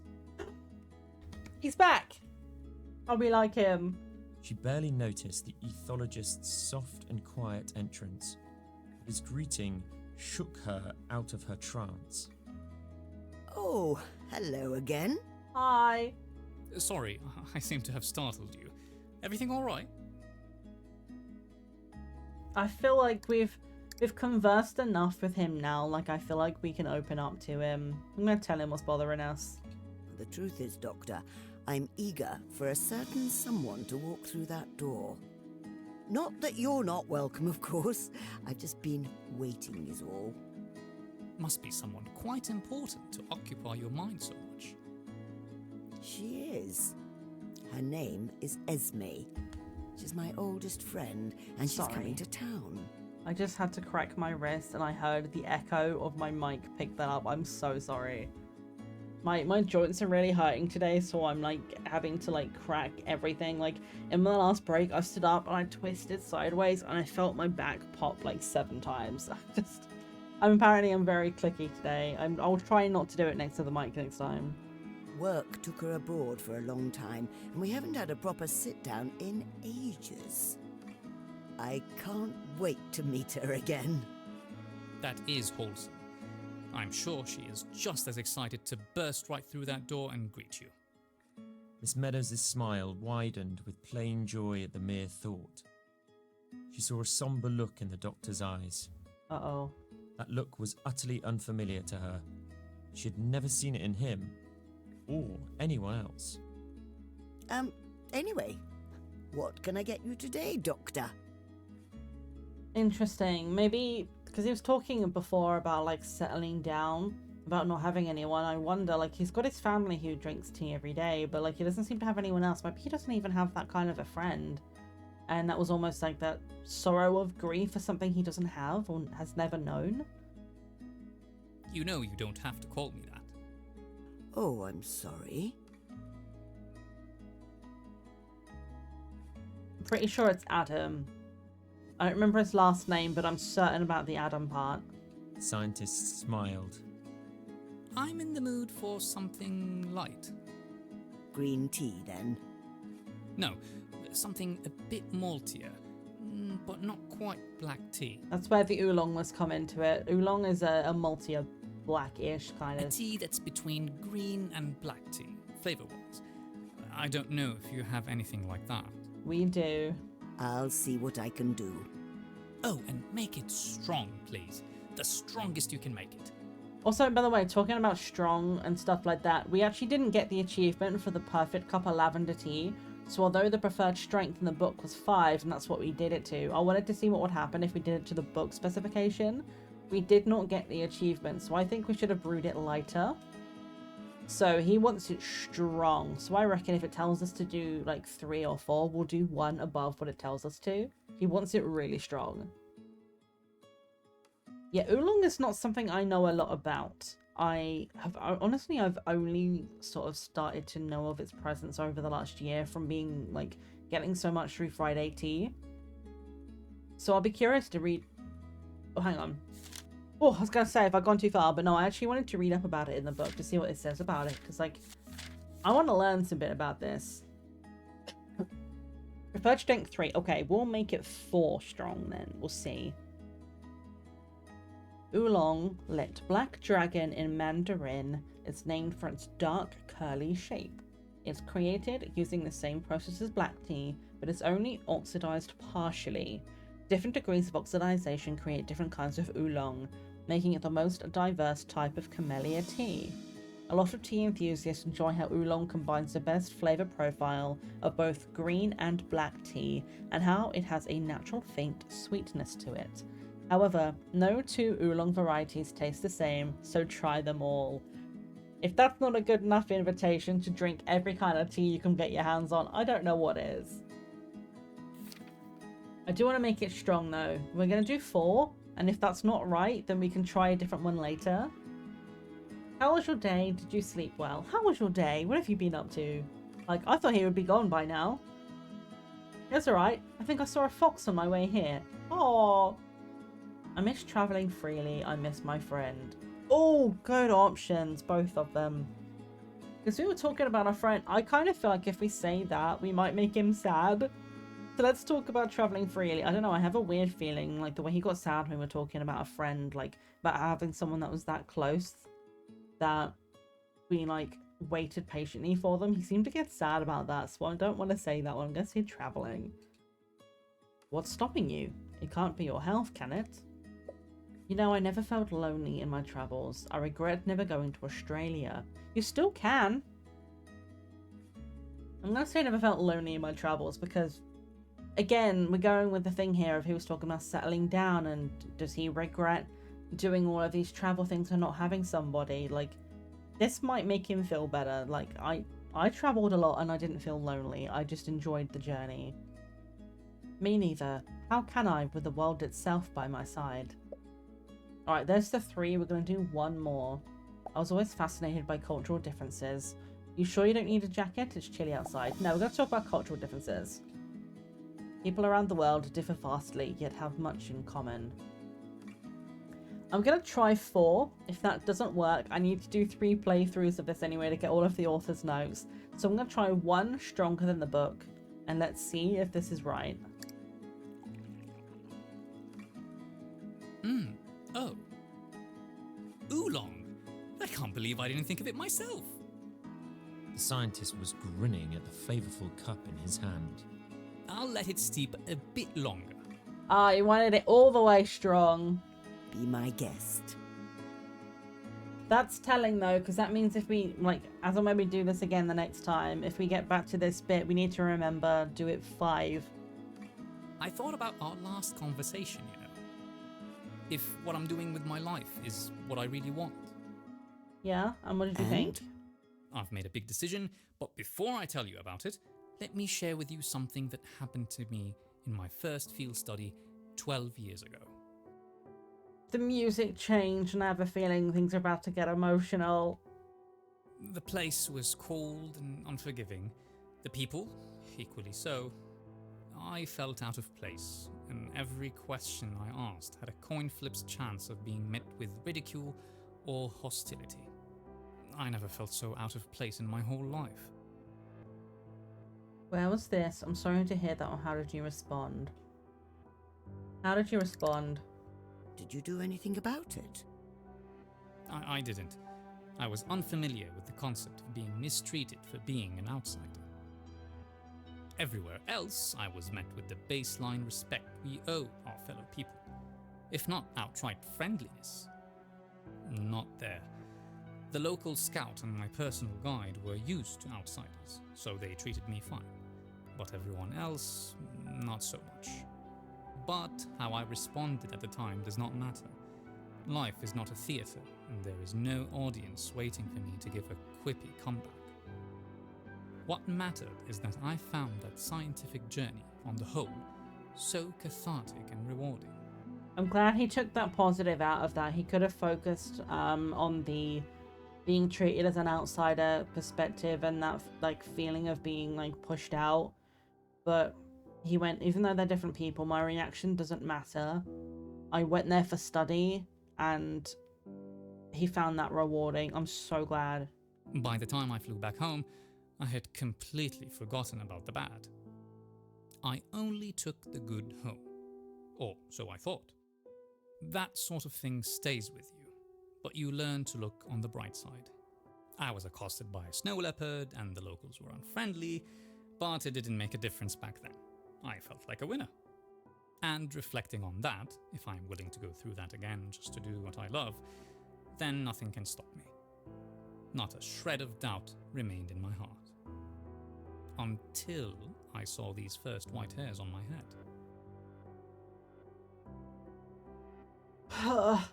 Am I doing the right thing? Was it all worth it?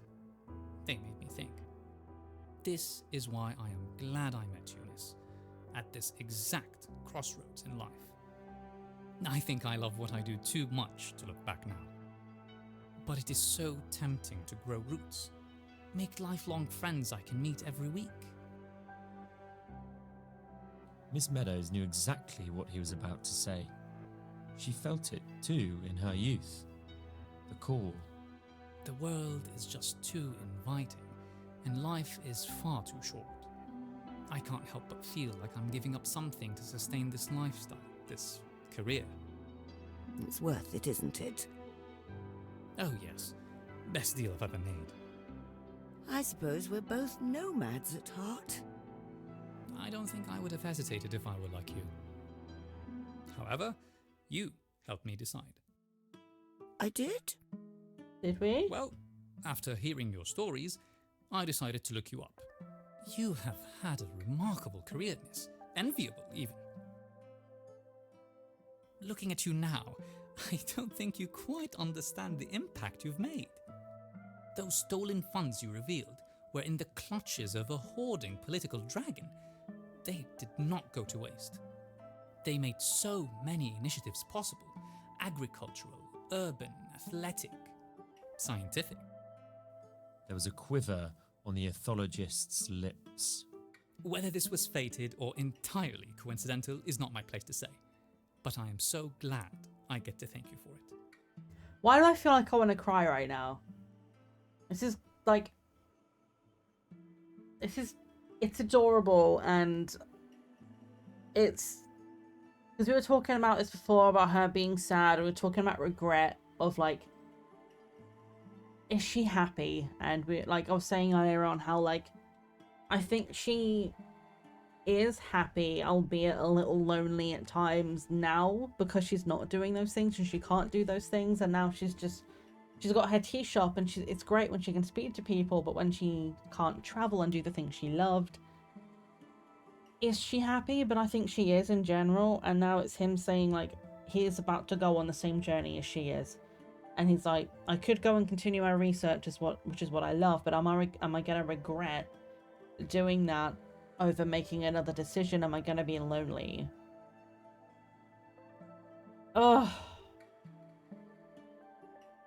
I mean, I'm glad he told her this, because any doubt she had in that conversation about truth and when he revealed the truth and not, any potential doubt she had, he has hopefully just quelled that, being like, I've looked into it and I found out what happened with those funds that were squirreled away that you revealed, and lots and lots of good things came from it. So if you ever doubted yourself, know that good stuff came from your choice.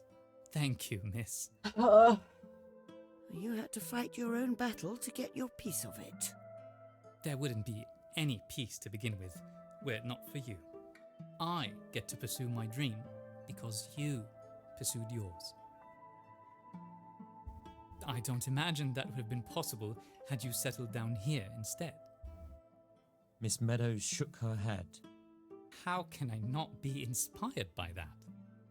I think back on my recent reflections and realize I owe so much to you, even though we just met. It's flattering you think so. But I'm of the opinion that only you can truly know your purpose in life.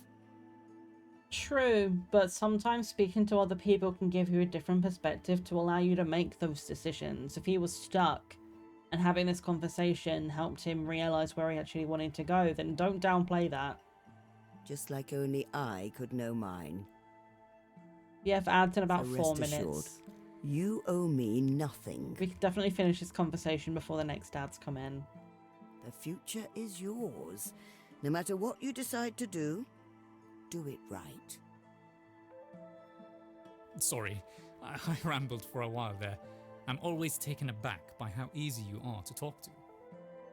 Nothing to be sorry for.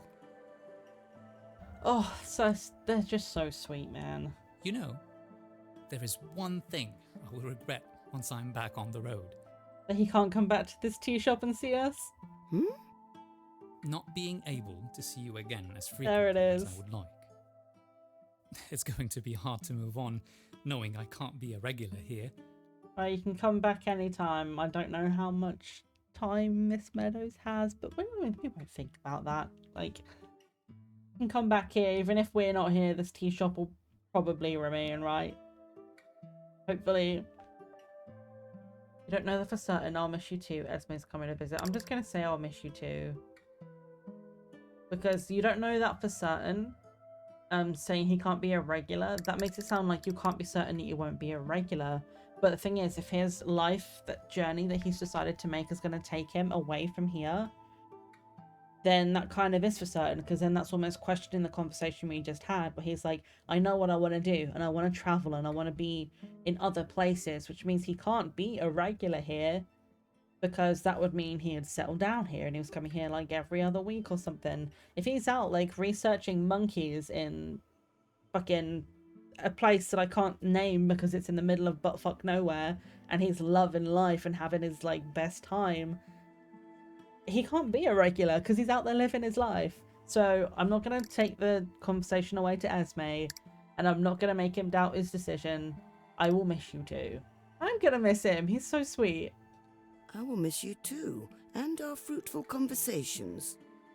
And don't sell yourself short, young man. You're quite remarkable yourself. Ha! Being called a young man again certainly does wonders for my ego. But truly, thank you. I am happy to have received my funding, but I am just as happy to have stumbled upon this slice of heaven you've built. I will endeavour to come back. Somehow. I promise. And there'll be a cup of oolong or whatever it is you fancy whenever you're here, Doctor. Miss Meadows' heart grew, knowing she had made a new friend. Well, he knows the address now. Send us a postcard from the middle of the jungle if you can.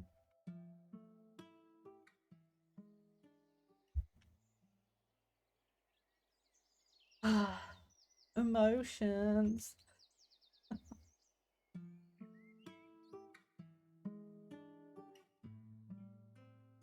That's a lot of question marks.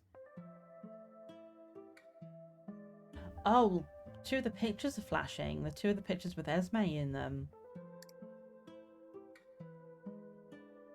Oh. The facelessness.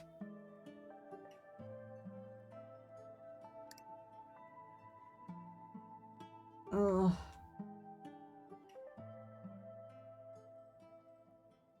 Oh, I don't like that. I don't like what that might mean.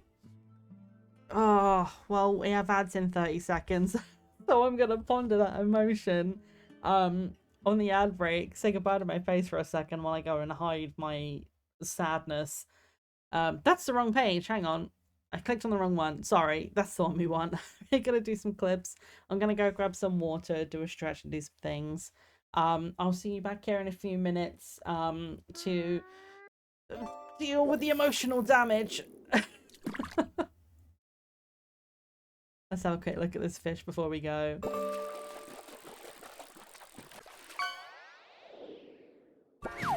Ah, oh, gummy worms. Nice. That makes me feel better. Look at this like sweet little tasty worms. Alright guys, I'll see you back here in a few.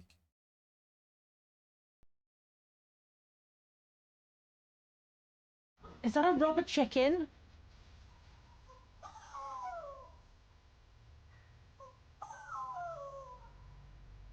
Got an achievement called Bok Bok. Listen, the chicken goes.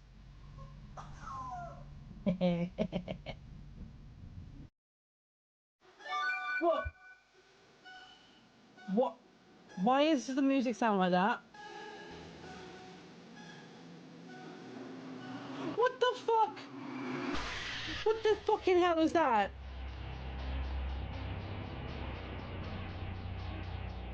Sleep has found you. Do you see that? Sleep, demigod. Oh, we're so fucked.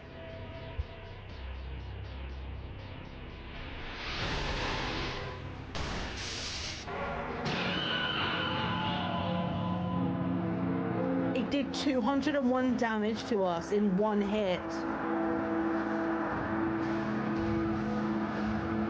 Bro!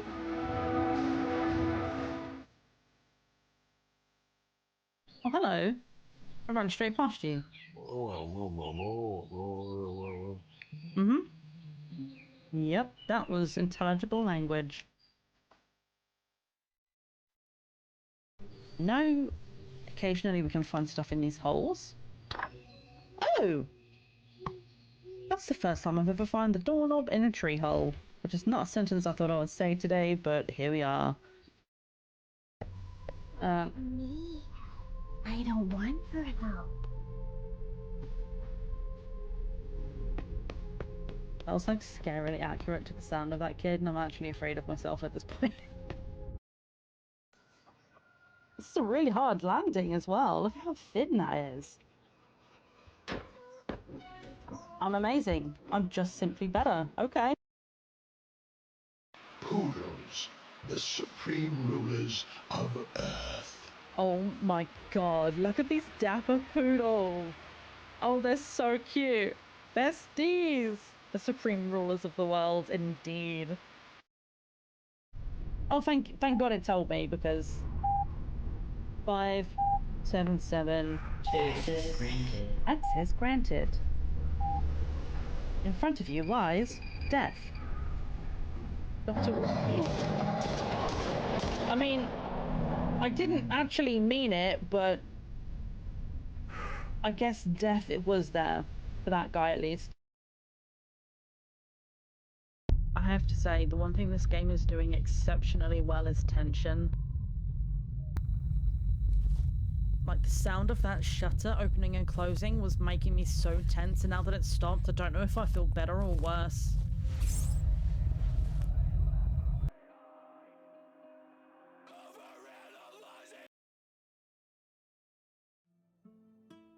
Hello. I was gonna go and get some water, and I was like, you know, if I have just water, I'm not gonna drink it, so I made a blackcurrant squash instead, because I'll actually drink it if it tastes like something.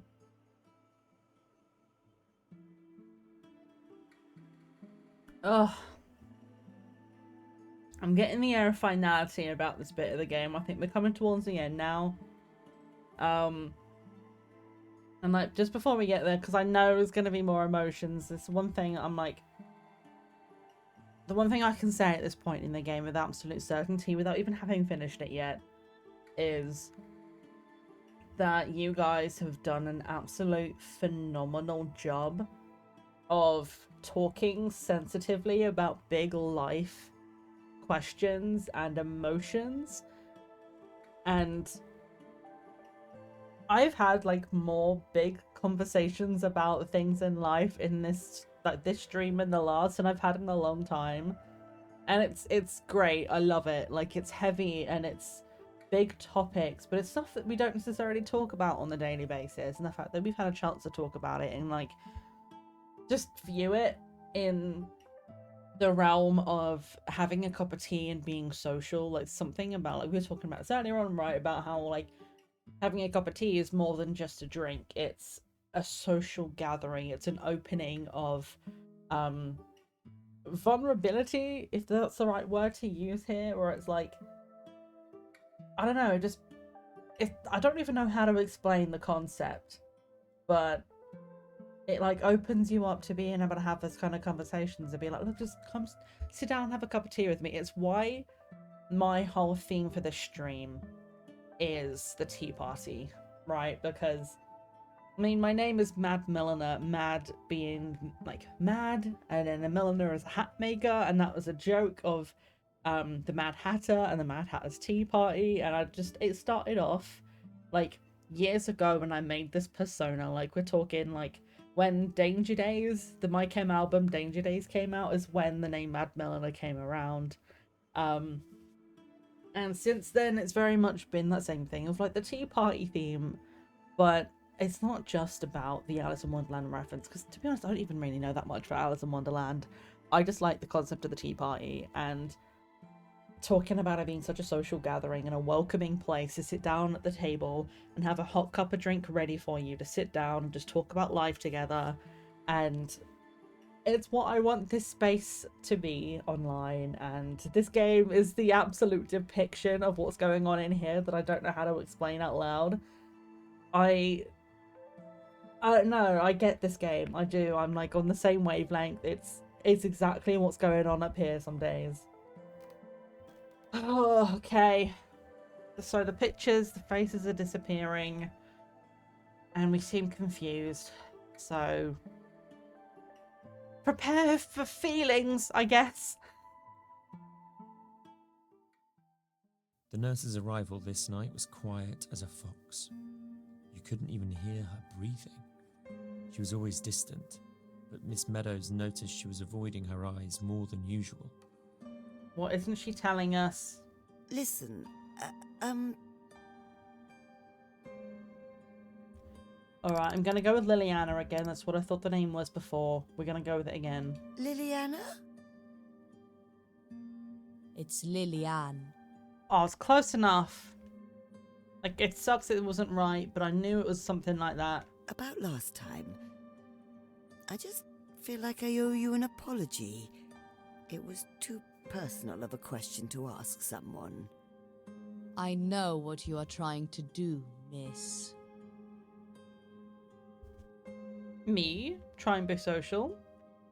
But I am only here to give you this. Oh. Nothing more. It has been a little over a week since this new nurse took over from the previous one. Since then, she made Miss Meadows feel all sorts of confusing emotions, but all of them explicable in some way. Tonight, however, an irrational emotion took over Miss Meadows like a swelling wave, one that made no sense to her at all. Fear. Are we ready? All right. I'm ready.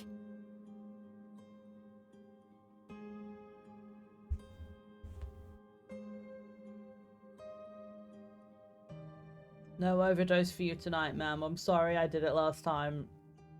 Ugh. The nurse took longer than usual to pack up this time. I hope I didn't cause any long-term story problems by giving her too much. I don't know what this stuff is. I'm sorry. She was stalling. I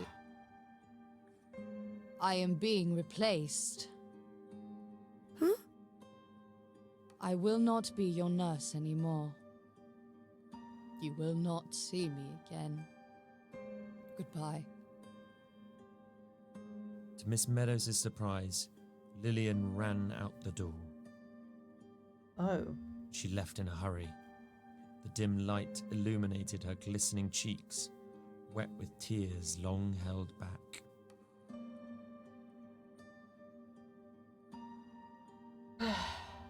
Poor woman. Something tells me there's more to her than she lets on. A deep and confusing loss. Well, goes back to my worry that I said earlier on, right, of has she lost someone, be it a patient or a family member? Maybe something's happened recently and she was like, she might not have wanted to talk, but maybe because she knew there was a chance that she was going to get close to her and then be pulled off the job. I don't think I could have done things any differently. Hope she finds what she's looking for. She's got an achievement. I contain multitudes. Let me have a look on Steam. Get the nurse to change her mind. Not everyone has to be your friend. I'm almost done with my poem. I should get on with it while I still can. I did a lot of writing this week. Nearing the end of this sonnet, I feel like it's shaped up quite nicely. Everyone that I drew inspiration from has a bit of them in these lines. I know how this poem should end. Why does running towards have 2 letters missing? What joy it had brought me when they came to toast, to laugh at and cry with, to cheer on and boast. But now the fire is dying and the people are goodbying, and all of my chestnuts will never get to roast.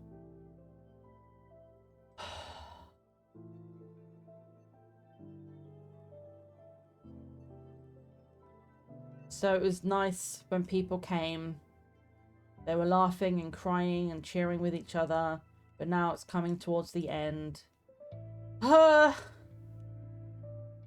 Emotions!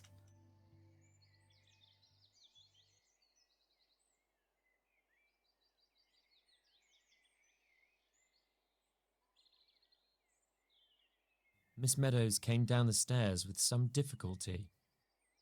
She was used to her joints being stiff, but they were especially rigid today. Not long after she had enjoyed a cup of her own, did a familiar face appear, or more accurately, barge in. The young woman's boisterous laughter shook the windows. Someone's in a cheery mood today? You won't believe what happened. Oh, please tell me you made friends with the person and then you beat her in a race or something. I don't know. Remember my coach? And the new girl? Hodgkins and Gemma? Was your coach Hodgkins? And Gemma, your new rival? That's right. You're quite, what's the word? Eidetic, that's it. Not quite, but... Miss Meadows knew what that meant. To you. Anyway, that's not important. Don't even go there, narrator. Breaking the fourth wall, like, she knows what she's trying to hint at. Do you? Like, yes, I do, but don't. I literally just questioned it. Oh. It turned out to be a setup, the whole thing. Oh? What do you mean? I can't believe I didn't notice. Coach, you're a menace. Coach brought in someone, alright, who was only pretending to be a quiet, shy girl named Gemma. Her real name is Wilma Pavey. The Wilma Pavey. Who? You know, both feet on the ground gets you nowhere. She said that quote in her book. Tenacity, blurring the comfort zone. I'm sorry, it doesn't ring a bell. She's a legend. Wilma is a multi-medal triathlete. Triathlete. What 3 sports do they do again? Isn't it like cycling, running, and swimming in some combination? Swimming, cycling, and running. There it is. I might not have got it in the right order, but... A triathlon involves swimming, cycling, and running, right? Spot on. It's the ultimate test of endurance. Anyway, Wilma was in on it the whole time. Coach brought her to show us that we're not as bad as we thought we were. And here's the craziest thing. What? Before I knew who she was, I took your advice. We're all just people, like you said. That we are. So, I walked up to her after training and said, "Hey, great work today." And she's like, "Oh, thank you, you're pretty good yourself." She went on describing the most mundane conversation. Not between an aspiring athlete and an accomplished one, but between two young women. Oh, I love this. I love this for you, Cassie. Weather, favourite protein snack, things of no consequence. Women in sport. Yes. Let's go. Despite the banal nature of that back and forth, she recited it with fervour and passion. Oh. And then I told her that I'm not here to mess around. I'm here for the real thing. I want a real medal framed on my wall. I'm so glad we have this nice thing, by the way, because after what we just saw and all of the talks of goodbyes and the loss of memory of the people's faces and stuff, I thought I was about to burst into tears. Like, she's got like dementia and she's gonna die. And I'm like, I'm not prepared for that. So I'm so glad she came in. Like, hey, I had this really boring, normal conversation and it was great. Like, thanks, Cassie. I needed this. You won't guess what happened. What happened? Wilma herself vouched for me to coach. Hell yeah, let's go. I'm in the Olympics coaching program. Yes, red, gold and green help an aspiring athlete win over her rival. Oh, congratulations. Let's go. Thank you. I can hardly believe it still. By the end of the program, I will hopefully represent Britain in both sprints and 4x100 meter relays. Well, happy days, love. Oh, that's incredible news. Thank you. I'm still in shock myself. Finding out about this and Wilma, the last couple of days were a roller coaster. I had what it takes and Coach said Wilma told her. She then said, but having the humility and respect to speak to someone who is there to defeat you, that's a conduct becoming of a real athlete. Oh, I love that. So us talking to her to say don't treat her as a rival, treat her as a friend, or at least a rival with respect. That helped. And she spoke good about us. Oh. Sportsmanship. Being strong, fast, durable, getting back up when you trip and fall, all that's only half the battle. The other half is never forgetting the person underneath it all. I would have missed that if it weren't for you. Thank you, miss. Miss Meadows returned the young woman's gratitude with a smile and a deep nod. You made it this far. You put in the effort. You earned this, love. Plus, working with people you admire and them turning out to be good people too, that's just heartwarming. Oh, I love that. Not to break up the mood by like disrupting this conversation, but as a thought that just went through my head, and of people saying, "Oh, never meet your idols because they never turn out to be who you think they're going to be." But there was a thing that I did once, and I have never really talked about it much because it was just kind of a thing I did. It was a volunteering thing that I did one time, but I got to meet Joanna Trollope. And somebody who like is not in the literature world will probably have no idea who I'm talking about. I didn't even really know who she was at the time, but she's like a world famous author. And I was working when I was down at Plymouth University. I did my degree there, and there was a volunteer opportunity happening at one point to do stuff for the literature festival. That was like hosting authors and stuff that would come in and do talks and stuff. And part of what I had to do was what's called author care, and Joanna Trollope was one of the women that we were looking after, and she is the only woman I have ever in my life used the word glamorous to describe and meant it. There was an air about her that was just absolutely just something else, and I was like, okay, this is pretty cool, you know, she's an author, whatever, I get to meet an author, go me, that's something I can write down as something I've done. But the thing that stuck with me more than that, to do with this sentence here, people working with people you admire and them turning out to be good people, it's heartwarming. She sat down with me and one other volunteer and asked us what it was like to study literature as a female in like that age. Obviously this is before I discovered I was non-binary, but whatever. I was at that point, I was a woman. That was what I was going by. I didn't even realize that non-binary was a thing that existed, to be honest, at that time. And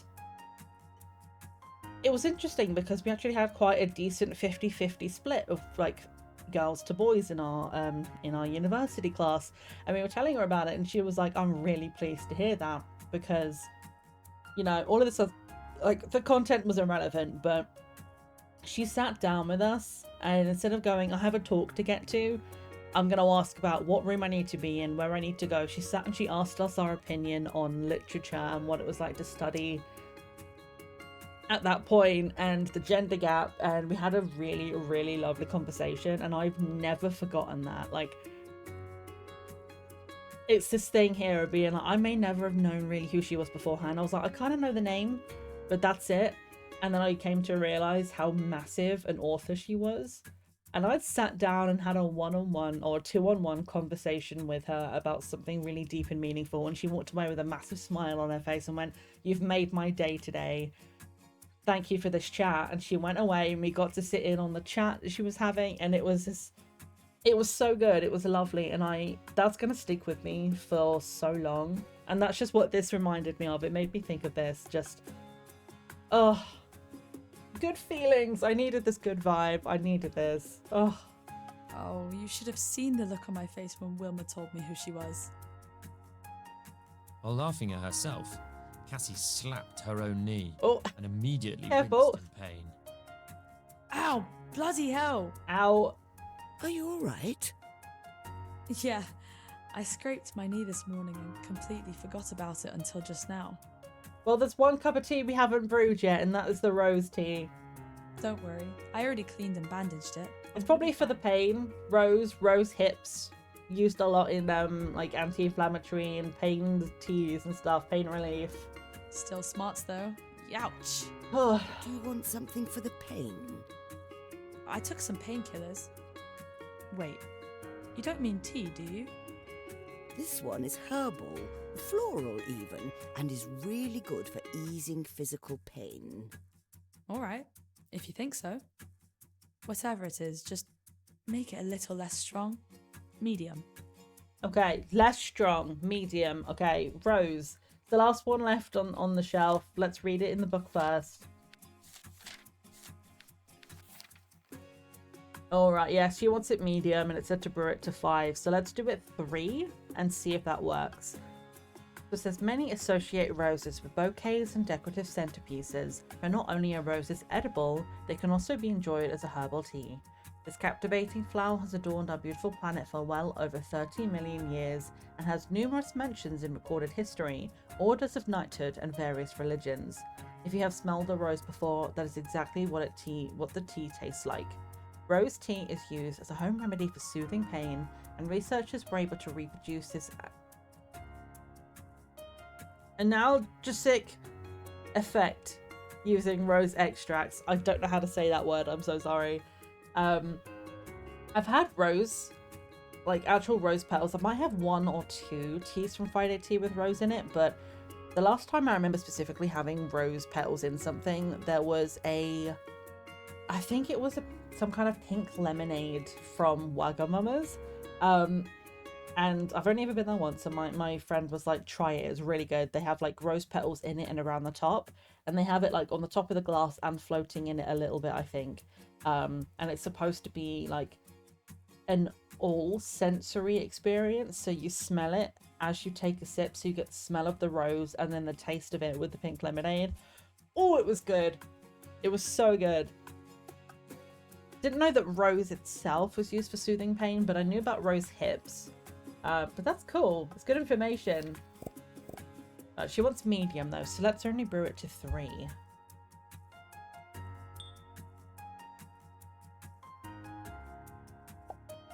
The gold medal will look nice on your wall, Oh, stop. You know where the Olympics will be held next? Do you have other friends at your training program? I'm going to ask her about the Olympics thing. She's excited about that. Let's just keep the ball rolling.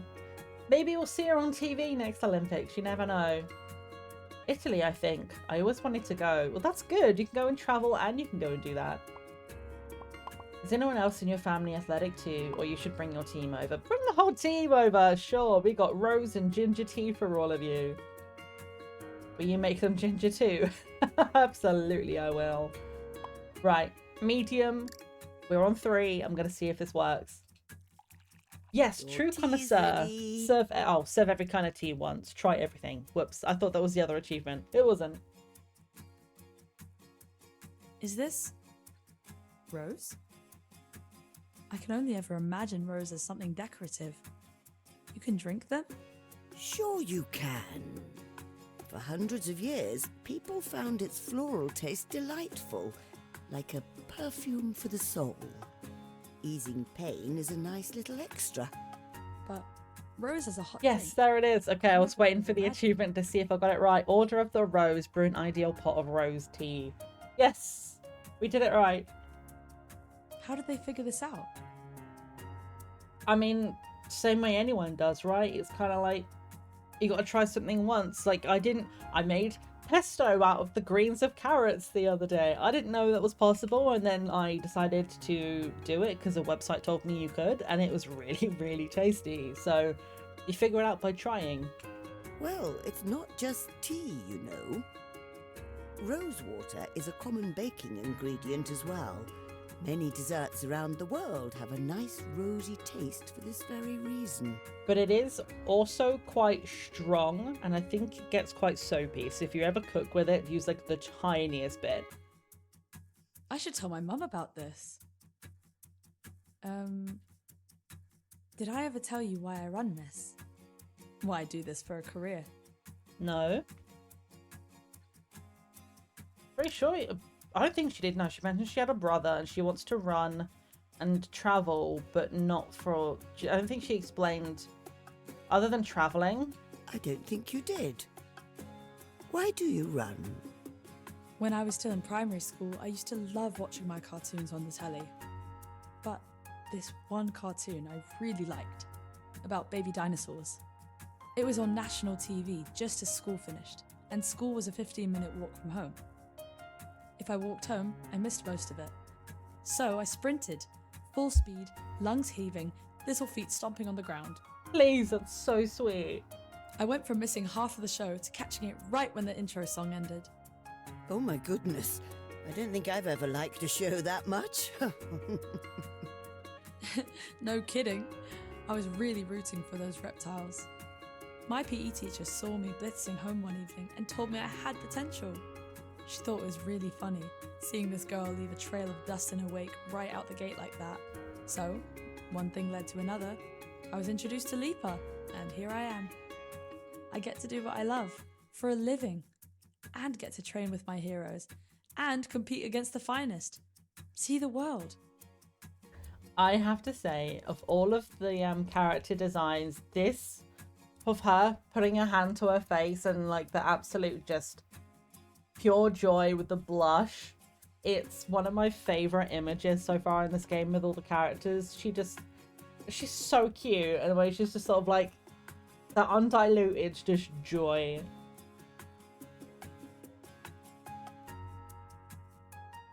Thank my There we go. lucky stars. I don't know where I'd be if I wasn't getting paid to compete. For some reason my spacebar wasn't working. I was playing The Sims the other day and my keyboard kept stopping working, and I had to hit save and come back and go to build mode and go to live mode, and it started working again. I think I need to get a new keyboard. I don't know, I'm a bit scared about it. Like, if it stops working, like, I kind of need this to work, so... I won't squander this chance. Ever. I'm sure you won't, love. Tears welled up in Miss Meadows' eyes. Bring that medal home. Do it for us, girl! No pressure. Oh, by the way, how is your brother doing now? Carlos, right? Oh god. I think it was Carlos. Carlos, was it? He's fine now. Got over that cold surprisingly fast. More importantly, I didn't catch it. Yes. That's You're good. all right now? You made it. You're right. Thank you, miss. Seriously. The light conversation that followed was aglow with joviality and triumph. Miss Meadows was proud of the young woman who graced her shop and smiled as she waved her goodbye. But once she left, the shop settled back into silence. The uncomfortable stillness could make one's ears ring. I should go freshen up. Esme. Are we finally going to get to meet her? Hmm? We don't even get to look at the wall tonight. Something caught Miss Meadows' eye in her antique mirror.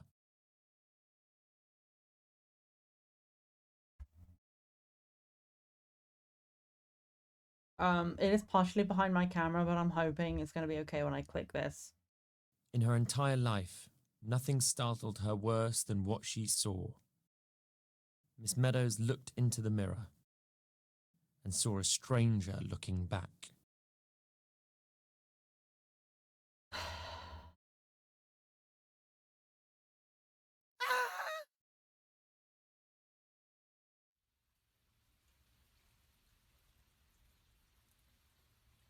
Outside it began to pour, and fog melted through the streets.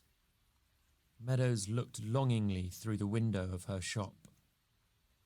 Her train of thought was cut short by a jingle of the door chime.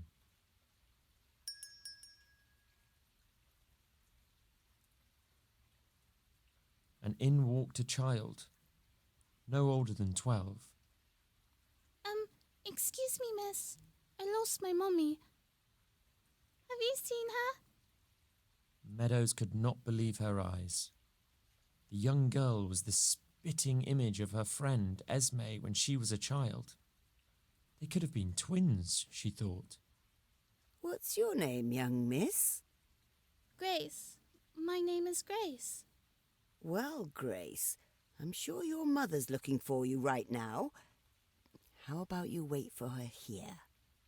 Better than waiting out there in the rain, hmm? Okay.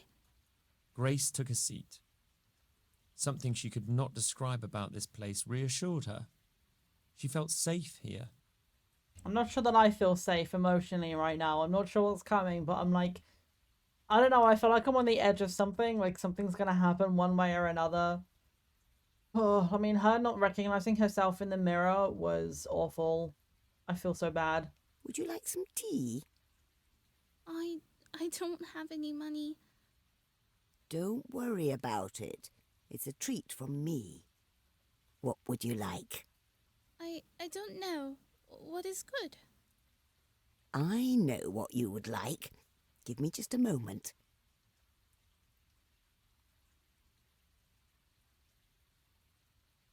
I don't know what she would like.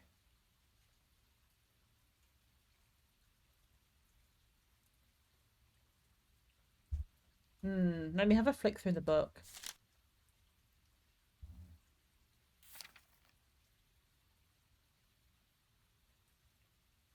Earl Grey's quite strong.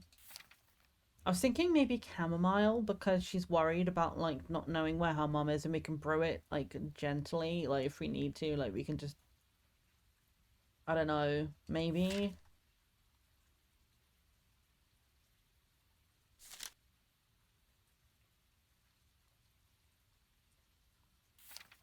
I feel like green tea for someone who's never had tea before, maybe it's, I mean it's weaker, so maybe, but also I don't know.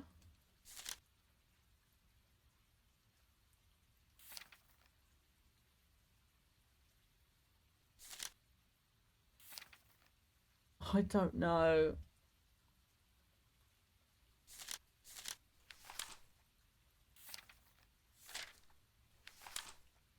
I'm caught between chamomile or green tea, because chamomile with the anti-anxiety effect, she's worried about not knowing where her mum is, but also it's bitter and floral and an acquired taste. So maybe green tea because it's really gentle. A fresh mellow flavor, maybe. I'm not even sure if it matters what we make. I think I'm going to go with green tea. I don't know that I'm confident in this decision. But we'll see how it goes. And if need be, like when we play through this again, we can try a different combination of stuff. There's not even anything to say.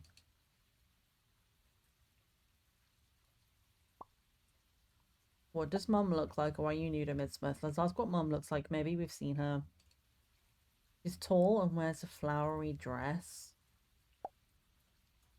Do you have Mum's phone number or do you have anything to eat?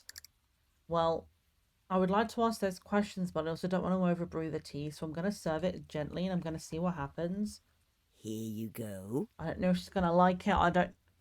Maybe I should have gone with Earl Grey because she looks like Esme and Esme brought us Earl Grey on the first day. I don't know. It tastes bitter. Like grass.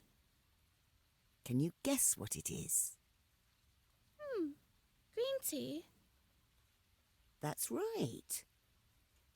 Wait, how do you know what grass tastes like? Because she's a kid and she's probably eating it.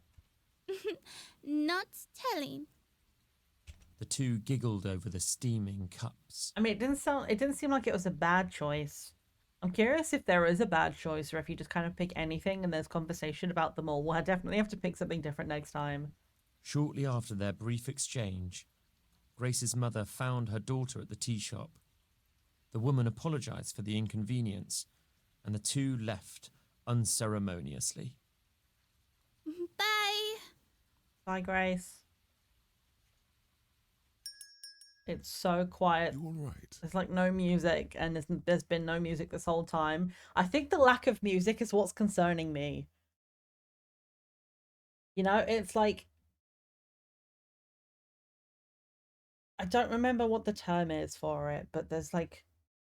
The way that you can induce like anxiety with music is not including the middle chord, where it's like made up of 3 chords and the middle chord is what grounds the note. So when you don't have that chord and you just got the high and the low bit, it sounds scary because it doesn't have that grounding note, and it gives you that like anxiety of I don't know whether I'm supposed to be happy or sad about this, and it's like tense.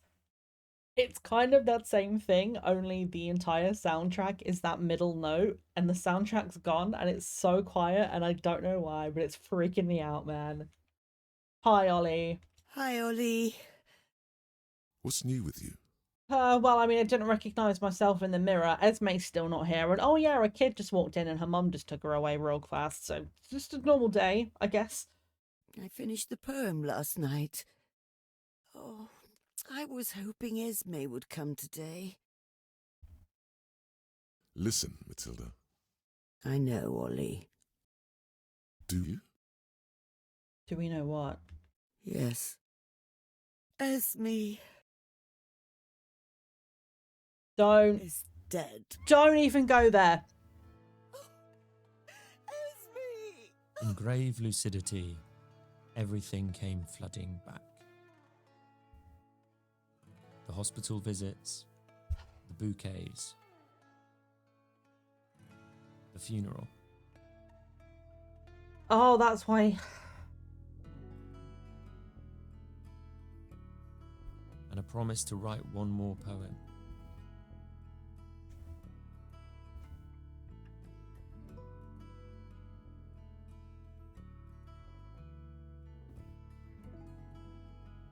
She tried to trace back the memories I'm good. of the moment she forgot, Totally fine. found that the trail led nowhere. It was distressing, like coming back from an errand and finding your home unfurnished. Oliver comforted Miss Meadows as she sobbed on his shoulder until the tears dried up. That's why he was awkward talking about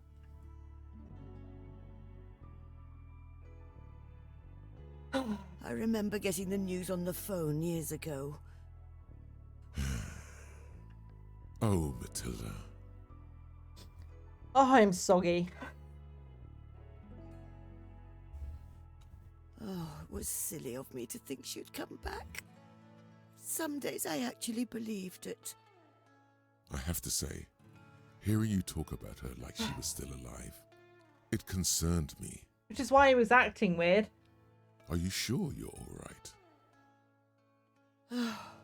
In all honesty, Ollie, I don't think I am. Just the other day, I looked in the mirror. Oh, it filled me with a sense of dread I didn't know existed. Like an uncanny stranger was staring back. I hated it. I expected growing old would slow me down, make me sleepier, but not this. Not fearing my own reflection, thinking my dead friend was still here. I mean, I'd considered the fact that maybe she was meant to visit, but actually something happened, which is why she wasn't here. I hadn't considered that it was a long time ago and she just had forgotten. I'm going to take a sip of water and rehydrate for a second, right? Go grab myself a water as well. I'm snapping at the seams, Ollie. I'm sorry. It's fine. It feels good to finally admit it. God, I must be so useless right now. Hey now, you're many things, Matilda, but you are not useless. I can't tell you how many young interns who worked at the news agency signed up because they read something you wrote. And those embezzled public funds. Who blew the lid off them back in the day? So much good has come from your work. I was there with you, through it all. No amount of death threats, veiled or bold, could stop you. Even today, generations later, people get to enjoy the fruit of your labor. I mean, that's what the doctor said, right? He looked into it and he got to see so many people that thrived from it, including himself. I know someone who said the same thing just recently. I mean, I don't have any other options, but did Cassie say something like that? Am I losing my mind? Meadows recalled the young athlete's words from the day before. Please tell me what the words were so I can remember, because I think I got so emotional I just forgot everything that just happened. Thank my lucky stars. I don't know where I'd be if I wasn't getting paid to compete. You are just as much a hero as the great war reporters you admired as a girl. And I know what you're thinking. That was before. This is now. But why else would people keep frequenting your shop? It's not just the tea. I'll tell you that. You are a godsend to every soul you touch. You always know exactly what to say. You tell people not what they want to hear, but what they always knew to be true, deep down. I'm going to miss him too.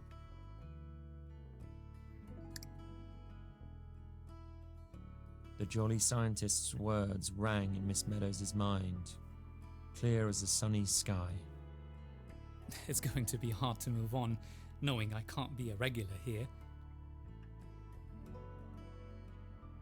If you will hold onto one memory, let it be this.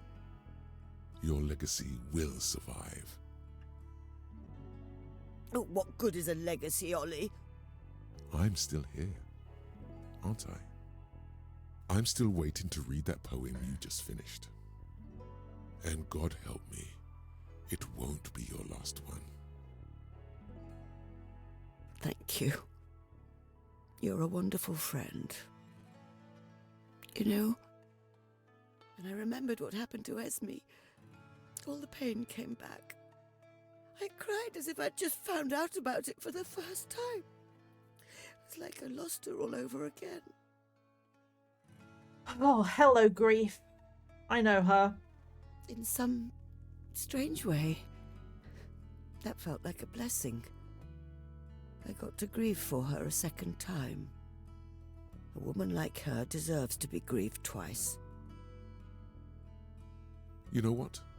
Let's do it again. I don't want to do it again. Tell me, Matilda, how did you start writing? Oh, Ollie. You don't have to indulge me. No, I would love to. Go on. Well, you see, I was waiting for her in the park after school. It was a Friday. Finish your poem. Don't forget to take a screenshot. I did forget to take a screenshot. I'm sorry. Oh. I'm gonna wait for it to scroll through a little bit. The windows gleam with dusk's reluctant gold, and light drips down the spines of empty mews. Your cup still waits, its rim a little cold, hoping you'd come to make it warm anew. I wandered past where silence held its breath, my thoughts of you like lanterns in the dark. When asked to sing of you, I did at length, until my throat dried up and turned to bark. The ivy climbs the gate you never close, its green insistence breaking rusted steel. A scarf you drop still sleeps beneath a rose, too soft, too worn, too fragile now to feel. The lake still holds your footprints on its shore, where reeds once bowed beneath your thoughtful eyes. The moonlight paints your outline on my door, a ghost of you in half-forgotten guise. I feared the eld would smear what I had won, what might have bloomed had I remained instead. One often mourns dreams prescribed for one, but peace's price is leaving dreams for dead. The story ends, fret not the little stuff. Our wake is what we've made, and that's enough.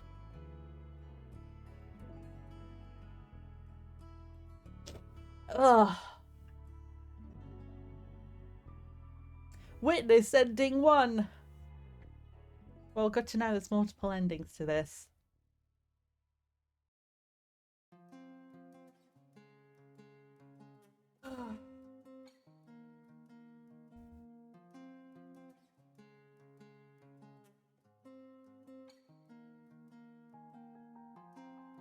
I'm soggy. Oh. I'm just letting the credits run through. I don't have any words right now to say anything other than just how beautiful this game was, and I have suffered psychic damage this day in, I suppose, good ways and bad ways, in the sense like now I'm sad, but also I was already sad, and it's also very sweet and just, ugh. I'm gonna have some I'm gonna have some more drink.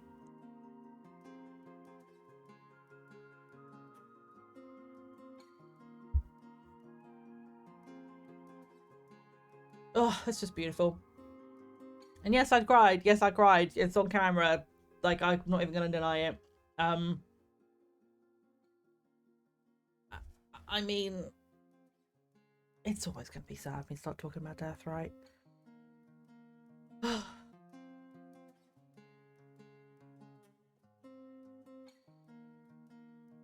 Ending. Esme. Memory score salient. It's in green and I don't know what salient means, but I'm guessing that's a good thing.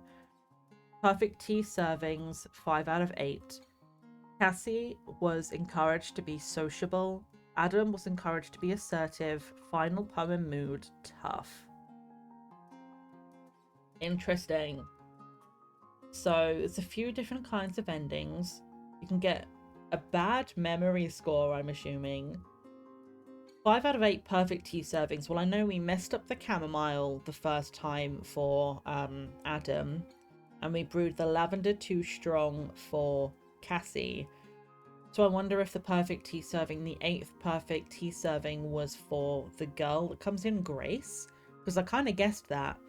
I didn't get an achievement or anything like that.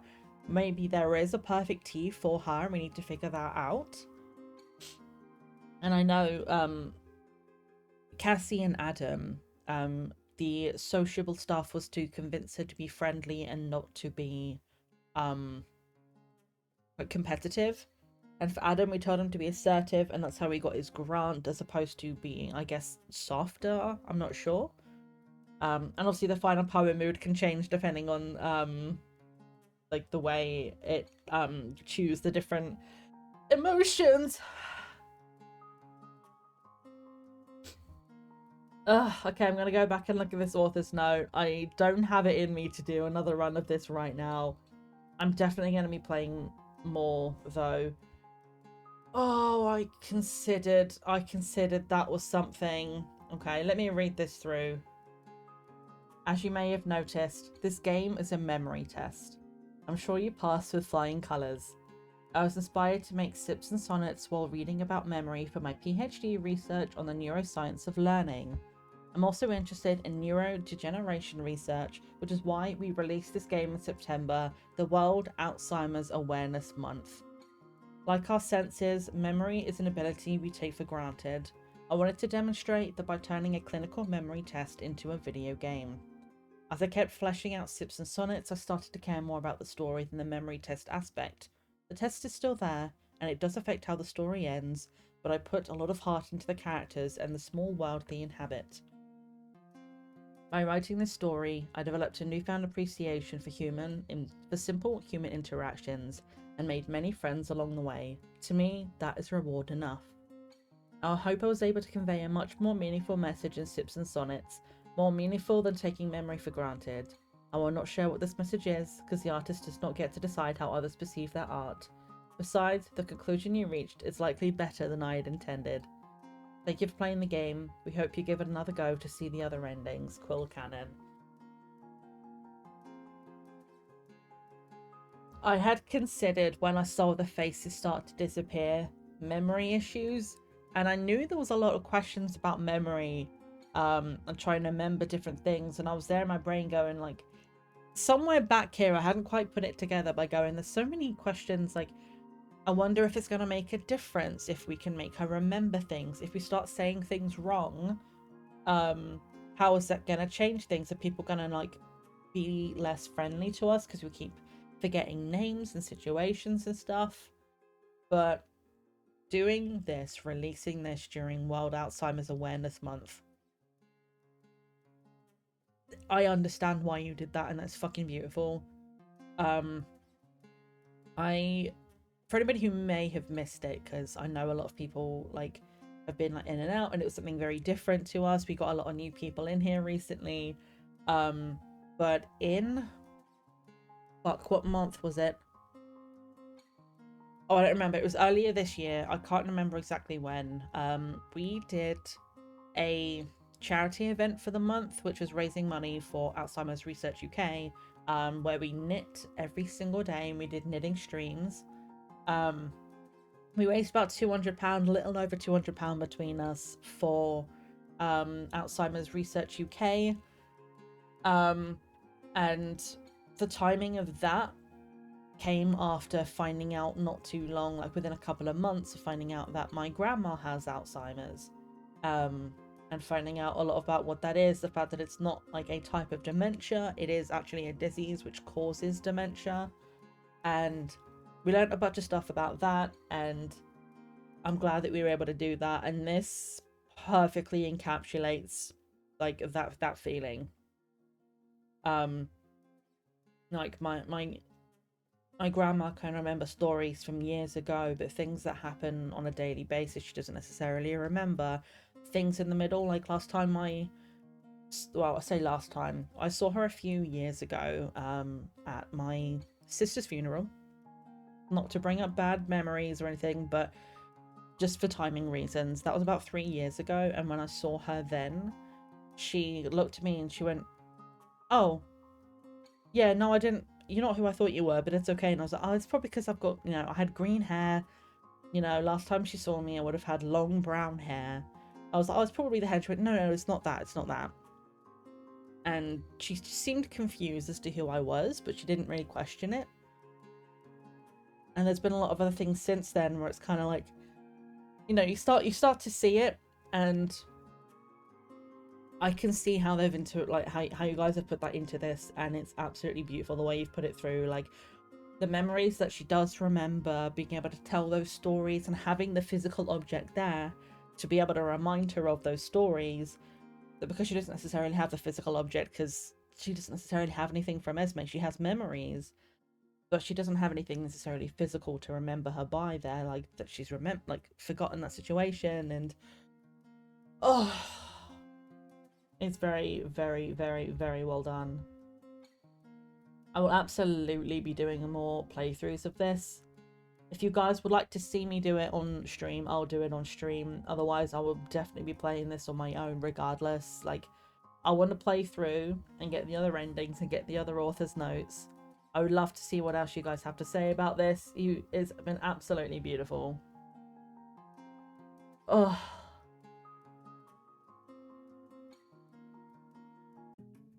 I'm gonna go back and sit here in the menu for a minute and just look at the tea room and feel better about my life because I feel emotional. Oh, it was so good. Like, if you guys are watching this, just know that I am like the highest praise. Highest fucking praise that I can give. This is so good. I mean, thank you for playing. No problem. Like, it's been an absolute fucking delight to play. I'm gonna snooze the ads throughout this because I feel like I want to just talk about the game and then I might actually go for today because this feels complete and I feel like trying to do anything else after this just isn't gonna compete. So I'm gonna keep an eye on the ads and I'm gonna keep snoozing them. But this was such a delight in so many ways to play. I learned a lot, and like about tea and about monkeys and about like Leaper was a thing that I didn't know about. That was cool. Like a lot of little things in there that I now want to go on look up. The art is gorgeous. The music is perfect. It encapsulates it so well, especially when there was a lack of music as well. Like, don't get me wrong, I love the like the menu music is delightful. It brings this light, sort of joyous kind of vibe to it, but especially the music design of knowing when not to play music. Oh, that was good. It was really good. The writing, the poetry, whoever wrote those poems, whoever wrote those lines, highest of praise to you all. Like, there's not a single thing about this game that I didn't like. The memory aspect, like now knowing how, like, where that's come from is awesome as well. And being able to have these big talks about life. I apologize, I'm all like stuffy from, you know, bawling my eyes out because Esme's dead, but but yeah, like I said it earlier on and I'll reiterate it now. I don't think we've had quite so many big open talks about things in life as we have during this game. Like debating like what's regret, what's the difference between traveling and settling down, and neglect and all these things. And it's been really, really good. I love something that can like make me really like feel, like get into it and have these big conversations, and they're important to have. And you've done this so well. It's been so well constructed, and it didn't feel forced in any way. Like these conversations, they came out naturally. The thoughts came out naturally. It wasn't like we're going to be talking about death now, and then it's like, you know, some games don't do it very well. Like, but this was like on point. Absolutely, like no notes, perfection, 10 out of 10. I would be telling everybody I know to get this game. I know a few people that would probably love this just as much as I did. And if you would like to get this game yourself, let me grab the link in the store page. And also the voice acting, by the way, top tier. Everyone did so good.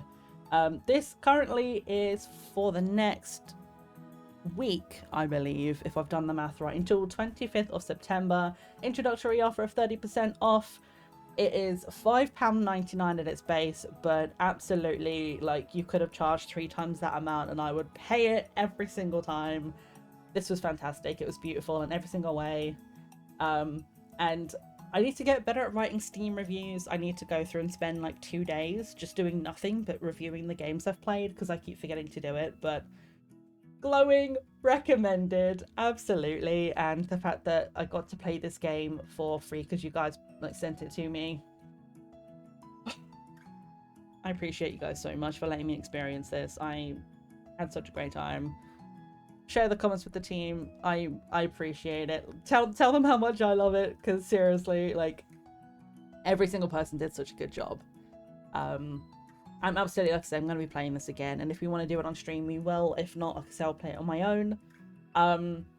And I do need to get better at finding time to edit these VODs and streams down to YouTube content. I absolutely want to turn this stream and the last stream into a YouTube video of our playthrough. I will be doing that as and when I get to it, and I will tag you guys in it when I do. I'm so far behind on that stuff. I'm trying to upload VODs at the very least to my other channel. And I'm still on October last year, but I'm getting better. I'm trying to remember to do them, so I'm trying to keep up. So as soon as the VOD for this is available, I'll have that, and I'll have links to that as well. But I do want to edit this down to a playthrough of this. Thank you, Live, for the socials ping. I forgot to do that, but you're amazing. There's a link to the YouTube and to the VOD page down there, if anybody wants to go and check those out. Like I said, the VODs are about a year behind right now, but I'm working through it. I just finished all of the Creeptober stuff from last year, and there was a lot more stuff to come that was a lot better than some of my early streams that I put up that weren't so great, but I was finding my feet. But yeah, this has been such a beautiful experience today and the other week, and I love it. That's all I have left to say about that. Yeah, no, so this is really cool. This is really awesome. So again, yeah, thank you guys for sending over the key to this. This is absolutely beautiful. And yeah, go wishlist it, even if you can't afford to buy it or you don't want to get it just yet and you want to like wait for down the line. Please at least wishlist it, because it helps the devs, it helps the discoverability, and this game should be discovered. It's good. It's really good. On that note, I do think I want to end stream here. We are chasing the ads. I'm going to snooze it again so we have time to leave, but I think this is a good place to end. I mean, we've been going for about 3 hours. I only have about an hour left to go anyway, and this feels like a good place to stop. So, like, rather than getting distracted and then doing something else, and then it just doesn't feel right, because this is like conclusion, feels and stuff. I'm gonna hit quit. We're gonna put the music back on. I'm gonna go look for someone to raid into. I haven't streamed on a Thursday in a hot minute, so I'm not sure who's live at this point. So we'll go and have a look.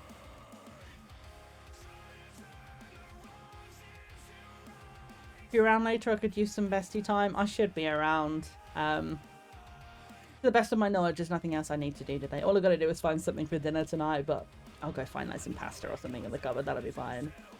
If anybody just wants to throw out a final fish before we get out of here, please feel free to do so. I'm just going to have a look through the raid list and see who's online.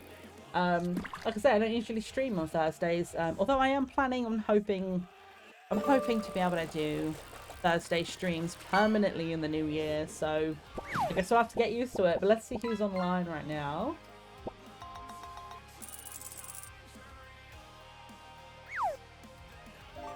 I do see Duck online, who is a pal of Johnny's and part of the company, and they're doing Minecraft right now. Minecraft is chill vibes. I think that's a good place to go. Like I say, I haven't had a chance to read out to them before, and I think that'll be a good place to go. So let me just make sure. Okay, live for 36 minutes.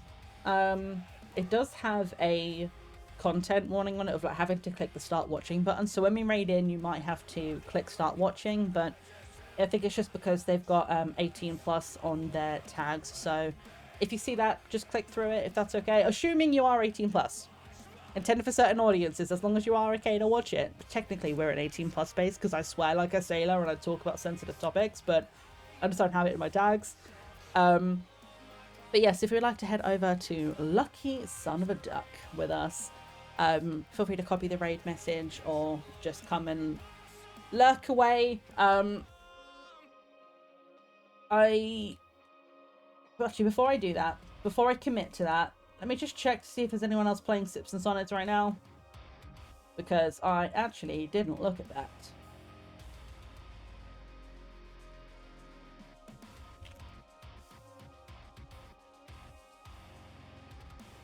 Okay, no one live playing this right now. That's okay.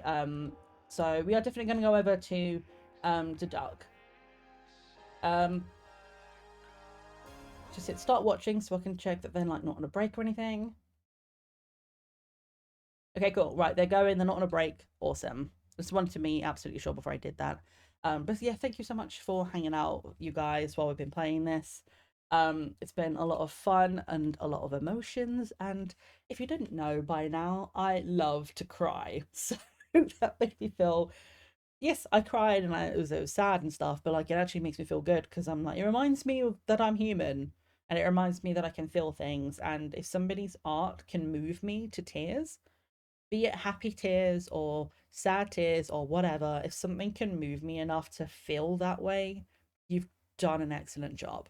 So I appreciate that. Something is going wrong with my title right now. There we go. It was stuck on a song or something. It was like, something's wrong with the connection, but I'm like, well, my internet's fine. So it's just title being title. But yes, I'm going to hop over to the stream ending screen. So if anybody comes in, they know we're leaving. But for the rest of the week, there will be a video coming out tomorrow, 7 p.m. A new episode of our Banished Sims World crossover series with Kanda. That's going to be really cute. We get some new Sims in.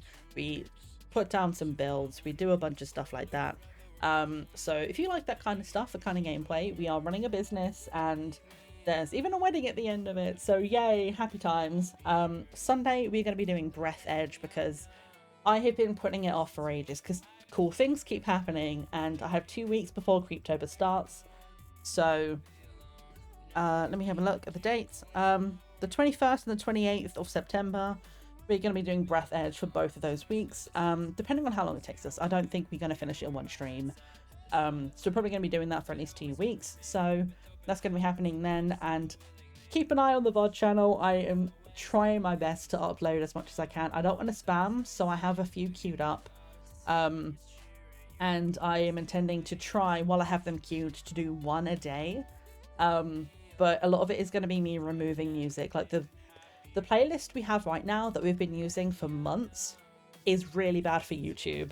So a lot of the stuff as I'm uploading it, I'm not having like 20 songs which are copyright struck that I need to erase. So I'm working on a lot of stuff in the background, but it's taking me a long ass time. But this one will eventually be up there too. So thank you guys for being here. I appreciate everyone for hanging out for this and being here on my emotional day. Might take more than 2 streams. That's absolutely fair. We'll have to continue it then after Creeptober. It was really hard to tell if it was going to be a linear story or if it's going to be sandbox, like Minecraft style building. I can't really tell, but I figured 8 hours worth of stream roughly is a good start. So definitely be doing that on Sundays, and I will announce the Creeptober schedule as soon as I've had it finalized. But for now though, thank you so much for being here. Feel free to copy the raid message if you haven't already. And yeah, we're going to go head on over to Lucky Son of a Duck. I don't know if there's anything else left to say. I am kind of just rambling at this point. It's a bit linear. There's some wiggle space. One spoil sin and LP on YouTube. That's cool to know because it was hard to tell, but I think it looks cool. So definitely going to be checking it out this weekend. Thank you again to Blue Tango Street, Quill Cannon, Brian, all of you guys are just awesome people. I appreciate the key. I appreciate your time and for like hanging out here. Hope everybody has a really good rest of their day. Let's get the raid started before I say goodbye and have an awkward 10-second silence. This always seems to happen. And I will see you guys back here on Sunday. And otherwise, enjoy the video coming out tomorrow. I'll see you later, guys. I appreciate you all. Remember, friends, it's always tea time somewhere in the world. Bye-bye.